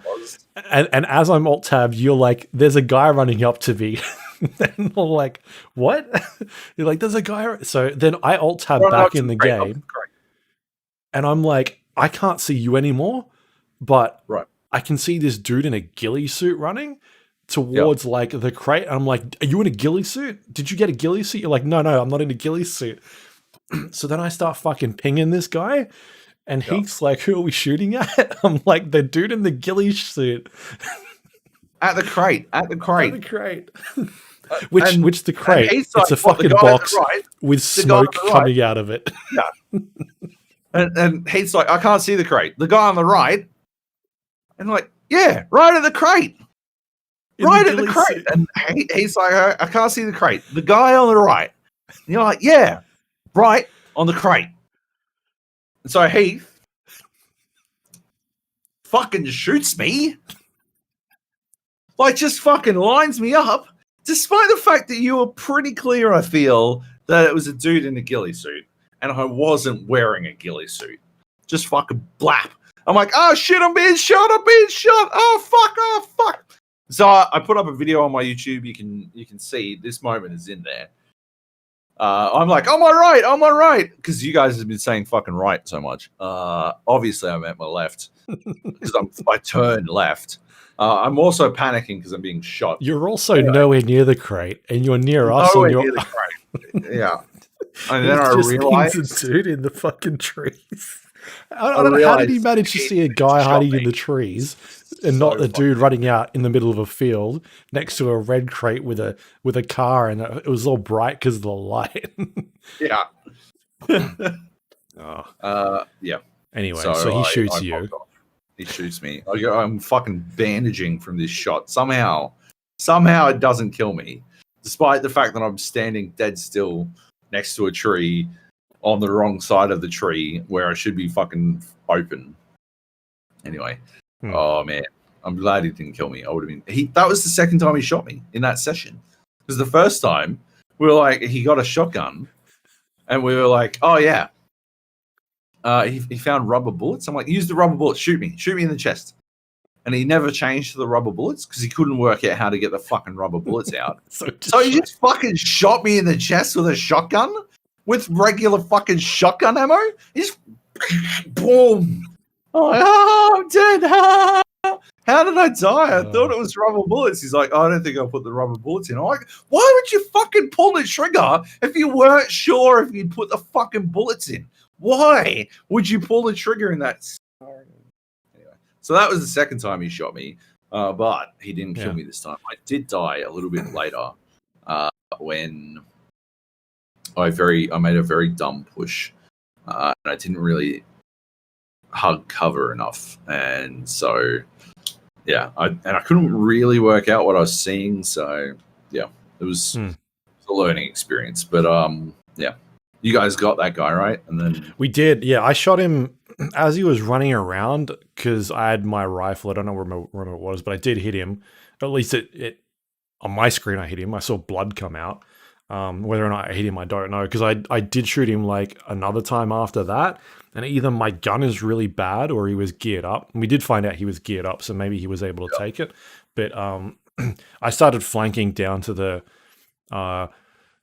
east side of this field, and you started going west, and he saw you and lit you up like instantly. And then as I was going further down to go get a sight on him, I get to where he was and he's not there anymore, and Heath can't see him anymore. And so we've completely lost this dude in a fucking ghillie suit and probably night vision goggles and all sorts of stuff. Heath eventually finds him and shoots him, and he starts looting his body, and I'm like, well, where's Joab's body then? And then that became a thing of like, we've got to find Joab's body. And Heath was pointing me in the complete wrong direction of where your body was, because I was like, Heath, you shot Joab, you should know where he is. So then I shared my screen for you because the server was shutting down in 5 minutes, so we had to try and find your stuff. But then we got to your body, and there was like 2 minutes left before the server shut down, and it looked like that dude actually looted your body because your gun was gone.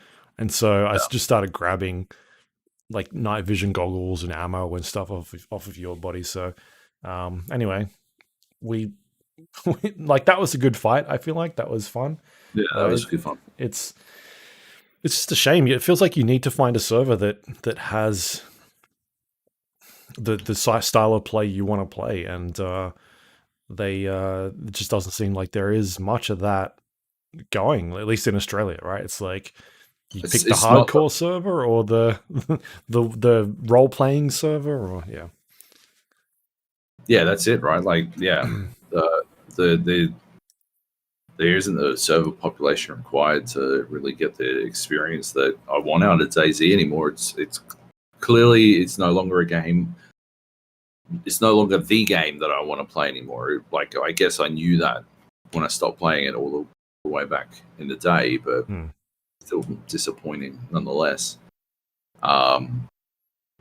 Yeah, this Wasteland variant, it was fun, but it was just deathmatch, and that's what got us onto Hell Let Loose, because at least Hell Let Loose has some structure to it, whereas Wasteland sort of bleeds out being fun over time. It's fun when you're tooling about, having a good time, fucking about with goofy shit, but over time, yeah, it just turns into this big like camp fest, and it's just not fun, and there's no consequences for your actions or anything like that. There's no reason for you to like kill anyone really, except for the fact that there's nothing else to do, and so you just sort of burn out. Whereas at least in Hell Let Loose, it's got similar sort of gunplay, but a defined objective and stuff like that, which is good. Yeah, right. All right, that's DayZ then. They're still doing that game. I wonder if this is all maybe just a different direction since Dean Hall left, right? And they've just but based on my conversations with him at E3 all those years ago, I do think this is like there is a lot of this that like drives in the direction that he wanted it to go. But I think even back then, I was telling him it was a mistake. So yeah. Okay, let's do some news, Joab. There's not a lot here, but we've got a few things we can talk about. Let's kick things off with Nintendo. This is a report that they are starting to work on the next Switch model, which has been dubbed the Pro for quite a while now. That'll be ramping up in early June and is going to be having a 7-inch OLED screen, which they're sourcing from, I believe it was Samsung off the top of my head. It'll be a 720 display still, and the 4K resolution will be coming through while it's docked, not while it's in handheld mode. I guess the reason behind that is because there's not really, I guess the benefit outweighs it when you're looking at power consumption when using 4K in a handheld mode. I don't know if you're getting that sort of, there's a point, right, where it just starts not mattering anymore when it's that close to your face. And so that's, I guess, their reasoning behind that. But the internals of it will be able to run 4K docked. That's probably 30 FPS, are we assuming at this state? Definitely not 60. Yeah. Would you be interested in getting a next model Switch, or are you quite happy with the one that you've got, considering the usage you get out of it? I'll have to make that call when it's a bit closer, but considering the games that I play on the Switch, which are Zero, and it was literally a Stardew Valley machine for a long time for my wife, who now plays it exclusively on mobile. I don't think I would get a 4K Switch. I don't think it does enough for me to really care to use it. What about you? What are you thinking? Yeah, I'm sort of. I've not played a lot of games on it. It's just not.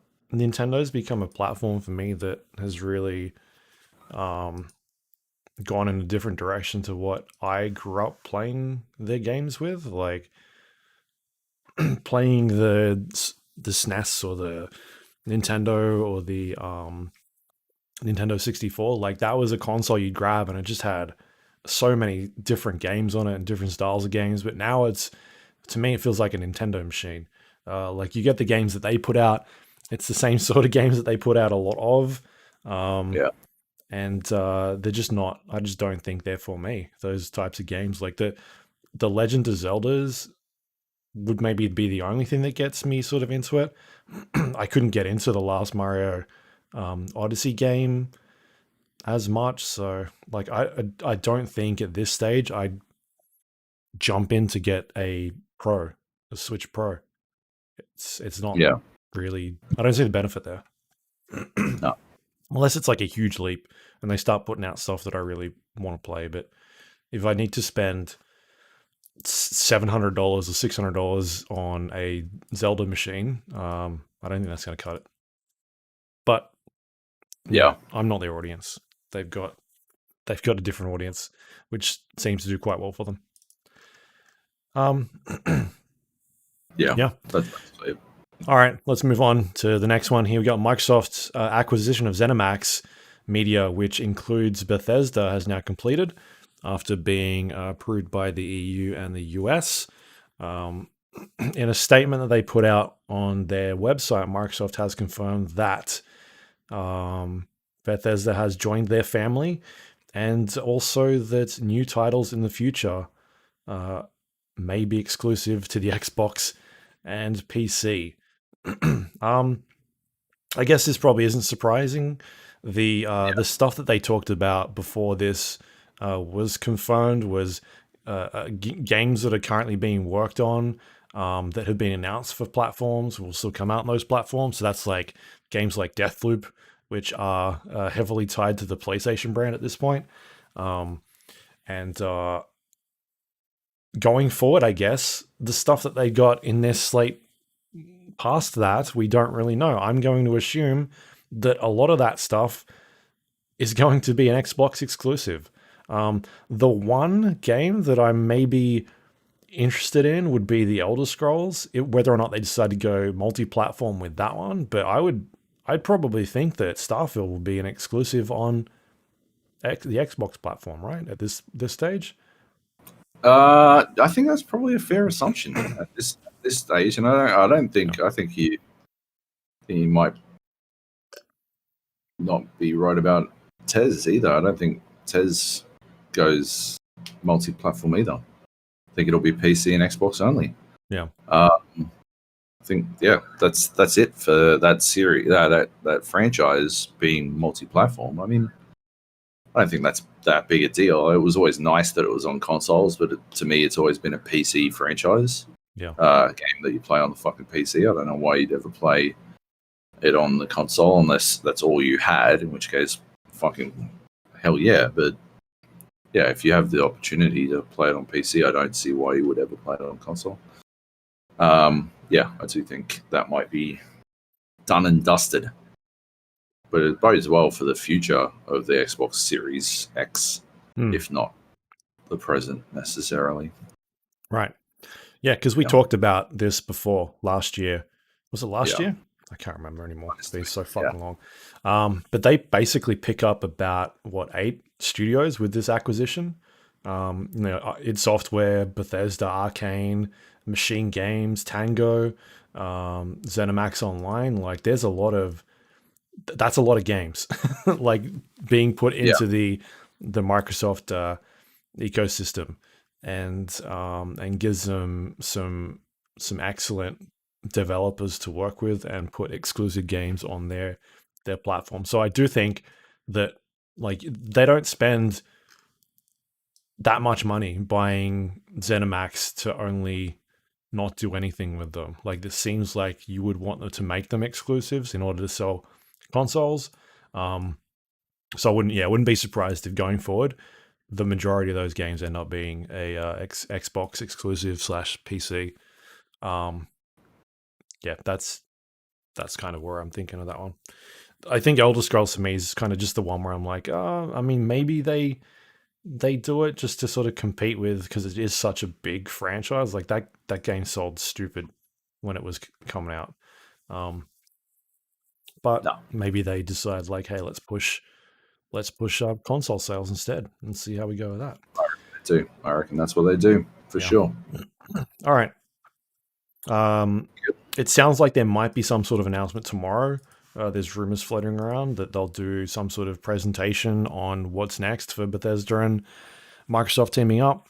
But at this stage, at least, I don't think anything's happened while we've been recording. I'm just having a quick look.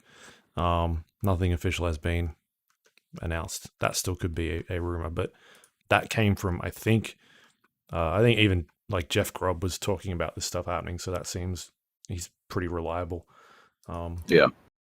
In the industry. All right. And next up, we've got, you slipped this one in here, Florian Montiano? Montiano? I don't know how the fuck to say his name. I don't know. Anyway. Victor Trigo from Creed 2. Yeah. Dolph's son.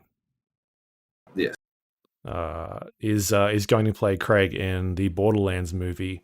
More casting news. Krieg. Is it Krieg? Well, I think because Americans say Krieg, so I think it's Krieg. Yeah. Yeah, I think it's Krieg. I think it's Krieg. Tiny Tina also got cast last week.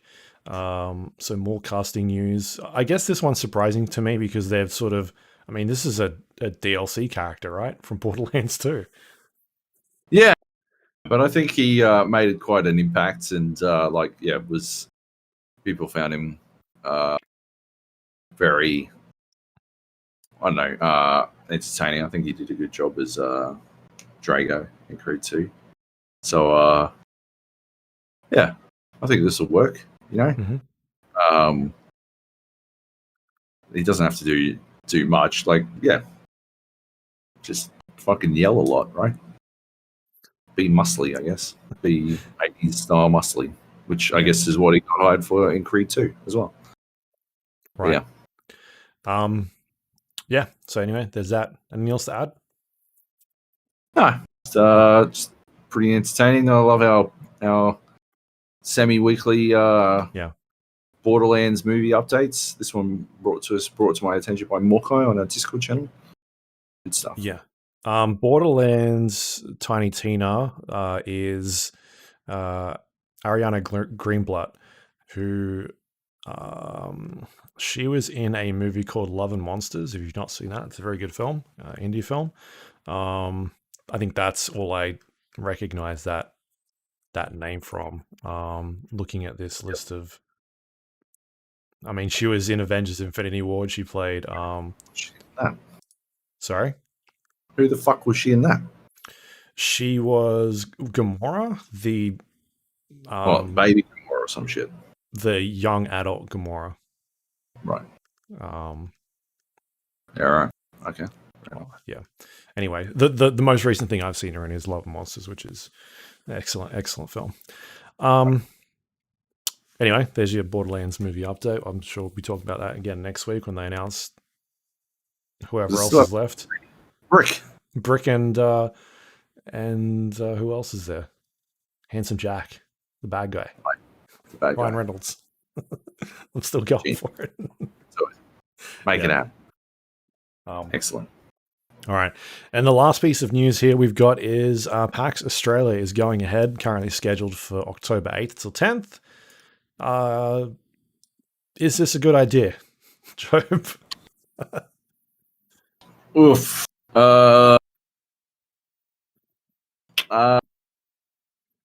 The rate at which Australia is doing vaccinations, which is very slow, makes me feel like at this point it isn't. If we continue at our current rate, I don't think enough people will have been vaccinated for COVID for this to be a good fucking idea. However, if we can ramp it up, then maybe we can change that. And if everyone's vaccinated, then in that case, maybe it's okay. But it just makes me think, every year that you go to PAX, everyone's like, hey, hope you don't get con flu. And that used to be a funny gag. Yeah. And now that's like some fucking, oh, geez, I hope you don't get con flu. That'd be like some fucking grave, serious shit. Yeah. It's Like, what does that look like? Right? Like, yeah.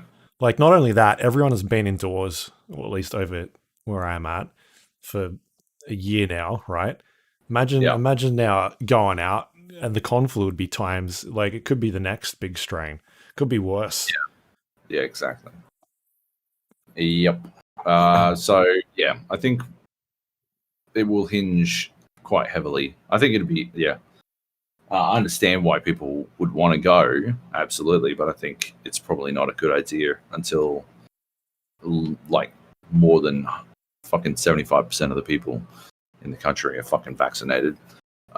Because, you just gotta make sure everyone's safe. You gotta make sure everyone can be safe while there. So, yeah. I think it's going to be telling, like, whether or not this goes through. I think, because I know over here they're just blitzing through vaccinations at this stage. Yeah, that's the thing. Right? Like, you're up to like 2 million a day over there, and I think we've managed 100,000 so far.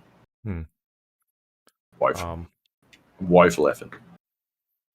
So yeah. Anyway, I mean, I wouldn't. I would be very hesitant to go to that. Like, even like, you think about it, even if you are vaccinated, it's not like you can't get it. You can still get it. And then give it to other people. And that's it. We don't know about long-term effects and all that sort of stuff. So I don't know, man. Like, I feel like it's still not a good idea at this stage to stick thousands of people in.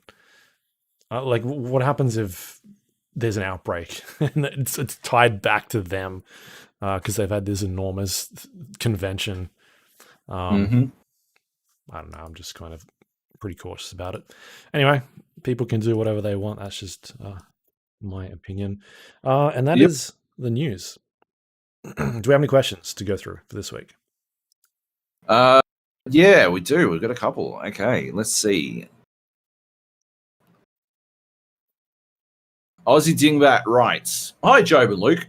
You may have seen a mod tease recently that links Crusader Kings 3 and Mountain Blade Bannerlord, apparently allowing data to be sent between the two games so you can have your grand strategy cake and eat it too with real-time combat." That is fucking amazing. I had not seen that. That is fucking spectacular. I need to see more of this. Besides some limited cross-game functionality in the Sims and the Sim City games, you could import your Sim 1 character to live in your Sim City 4 cities. I'm not familiar with any other games taking advantage of cross-game linkage such as this. If this mod proves successful, it might inspire other mod makers to create new and interesting cross-game mods. Are there any cross-game mods you'd like to see? Just thinking on the idea of games with cross-game functionality, I believe there was, what was it called? Silent Hunter 2 and Dreadnought or Destroyer 2. I believe those two games were cross-functional in that one was a hardcore simulation of piloting a submarine. The other one had you at the helm of a Dreadnought. And when you could play in multiplayer, you could play versus multiplayer with those two games. Which was pretty cool. I only played it a couple of times, but it was a pretty cool concept that was executed quite well. It was difficult because you needed to be quite good at whichever role you were taking, and they weren't easy games to be good at. But Anyway, so that was my one idea of games that have done it before. Any thoughts of games you'd like to see linked together, Luke? I've not played either of those games, but I think I know what they are off the top of my head.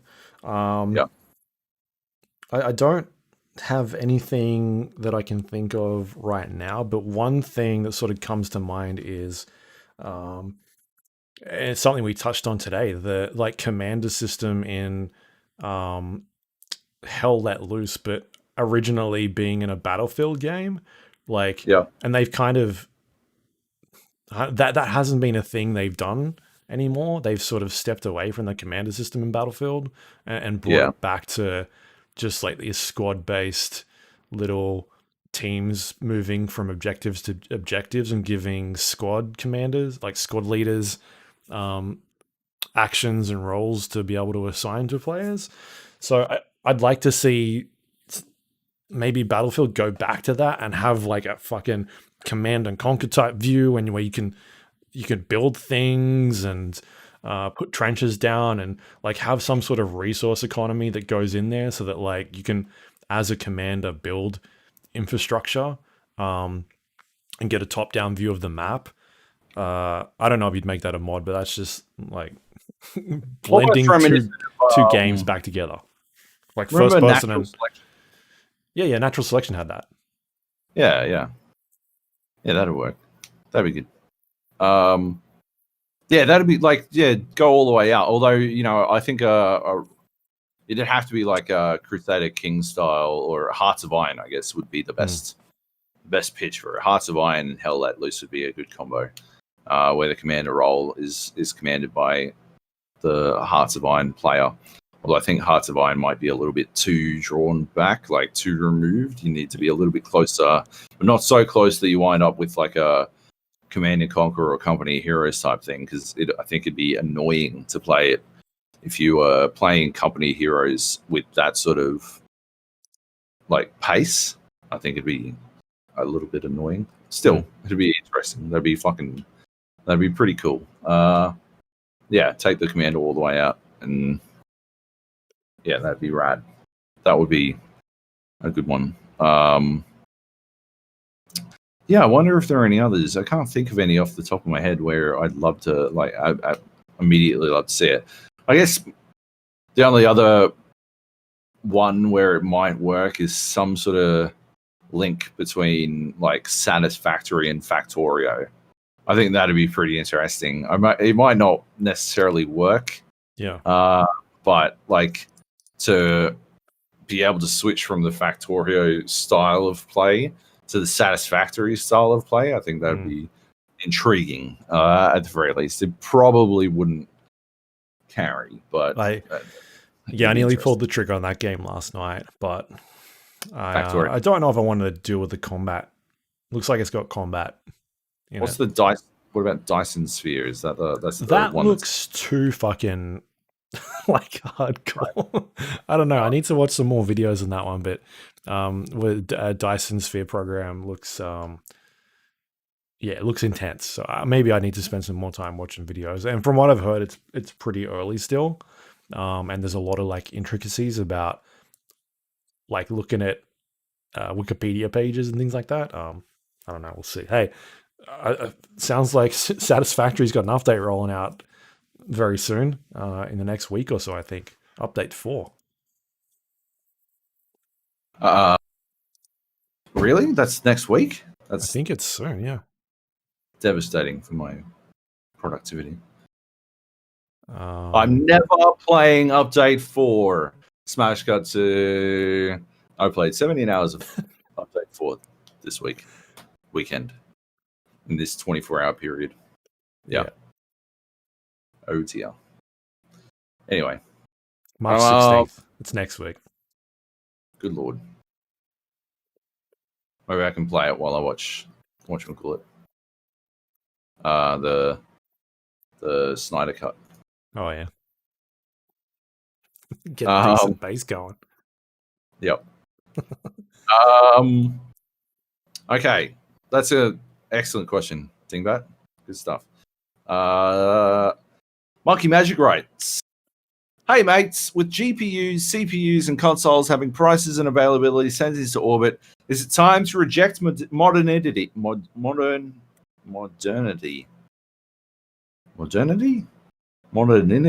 I don't know.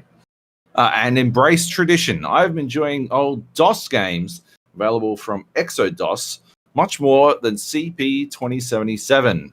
Man, I've been fucking falling down a fucking rabbit hole on the old emulator front as well, a little bit. Someone mentioned emulators. Nice Nico was talking about emulators last week, and I've been going down that rabbit hole a little bit. I haven't heard of Exodus before, but I'll have a squiz at that. I'll fucking have a look. So what is it? Is it just like it's a giant DOS ROM pack. Jesus Christ, eh? Holy shnikes. 7,000 games. Hmm. I don't know what I'd play necessarily. Alley Cat, maybe? Remember Alley Cat? Fucking Alley Cat. And there, yeah. I don't know. Yeah, that's a good one. No, I have been. I mean, the deep irony is that I have a 3080, so and a not the latest line of CPUs, but just close to it. I managed to get that shit just before they all dried up, so I don't actually need to be going back. But I find returning is always nice, and I am deeply disappointed by Cyberpunk 2077. So, yeah, can't bring myself to finish it until they eventually release the update that's going to fix it all. So, I will continue to, check out older games and games that we haven't checked out for a little while. And yeah, I think we don't really talk about them too much because I don't know, people don't want to hear me talking about fucking some old game that I jumped into to relive my childhood. I figure it's probably a bit boring, especially when we're playing new games, new exciting fucking hell let loose and stuff. Yeah. What about you, Luke? You been emulating anything? Checking anything else? No? Nah. I've been just kind of, as you can see from all the stuff we talk about each week, going back and trying stuff that we missed when things were busy. So, or checking out games that I've enjoyed in the past that have gotten major updates and being like, all right, well, where's this early access thing at? Because it is a bit slow right now. There's not a whole lot coming out, but yeah, that's what you get. That's what you get in the first quarter of the month. First quarter of the year. Yeah. At least we're out of summer. That's all that fucking matters. We've gotten out of summer, and now everything will be good, right? Hope so. Right? We'll see. Not sure. All right. Yeah. There you go. That was the questions. Good questions. Great questions. And that is the show. You can find us on iTunes, Android, Windows Store, Spotify, YouTube, all the places you get your podcast from. You can search for The Gap or the Joab podcast will come up. If you do have a moment, please rate and review the show. Helps other people find us. If you do want to send us questions, you can email us, thegapodcast@gmail.com, but preferably go to our Discord page, thegapodcast.com/Discord. You can jump in there, leave us questions, or play video games, or just talk about random things. People were talking about the PGI, the PUBG Invitational, or whatever it's called. I've been watching a bunch of that. I still think it's a terrible format, but I still watch it. That's sort of. Oh my god, what were they thinking? It's like, I just don't understand. Like, we told them how to make it work and they listened and then they went backwards.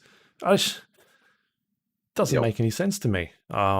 Anyway, so they're doing this. The format currently during the weekly fights are the team that is the last team standing, regardless of how many kills, they make it through to the next round and they don't have to play anymore. It's just, I don't know, like, it's just such a weird format that encourages, again, like, people not fighting each other.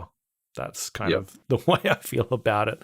But I don't know. There's been some cool fights. Like, I generally, what I do when I watch this stuff now, because I watch it the day after it's aired, because it starts at like 2 a.m., is I'll fire it up and I'll go to the 15-minute mark in the match, and usually everybody's still alive, and then I'll watch that, and over the next 10 minutes, the game starts getting spicy.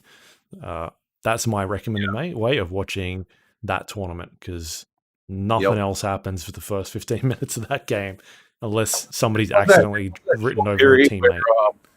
Where someone was, one of the teams was like just hot dropping 4 a.m. constantly. Yeah. There was that short period, but outside of that, no, nothing's happening. Anyway, and people have been chatting about other things on there. There's a lot of stuff going on. So you can go to the gapodcast.com/Discord. Again, check that out. You can also find us on social media, facebook.com/thegapodcast, twitter.com/thegapodcast. You can go to our website. Sorry, no, you can go to our YouTube page, thegapodcast.com, watch the video format of that show. If you want to do that, you can check it out. If you want links to all those things we just talked about, thegapodcast.com. Have a look at that site. It's got a bunch of our older episodes on there and things that Joab's been posting, including, I just saw it go up as we were recording or before we were recording, I think it looks like, talking about Hell Let Loose and why Joab likes playing the medic class in shooters. Yep. Because he gets injured a lot, and so he needs to heal up. I think that's the answer. I need to heal myself. That's basically it. Yeah, I face check constantly. I'm always peeking. I can't stop peeking. Yeah, you peek, you get shot, you peek again. Why not? Yeah, why not? I mean, if you're a medic, you just heal yourself, and then you can peek. Yeah, constantly. You're wasting ammo. They're wasting ammo. They're wasting ammo. Yeah. Yeah. We did that in that's a strategy in fucking Call of Duty. Yeah, when the person with no armor has to peek and work out where they are because they can just get re-upped again. Yeah, smart gameplay. It's called smart.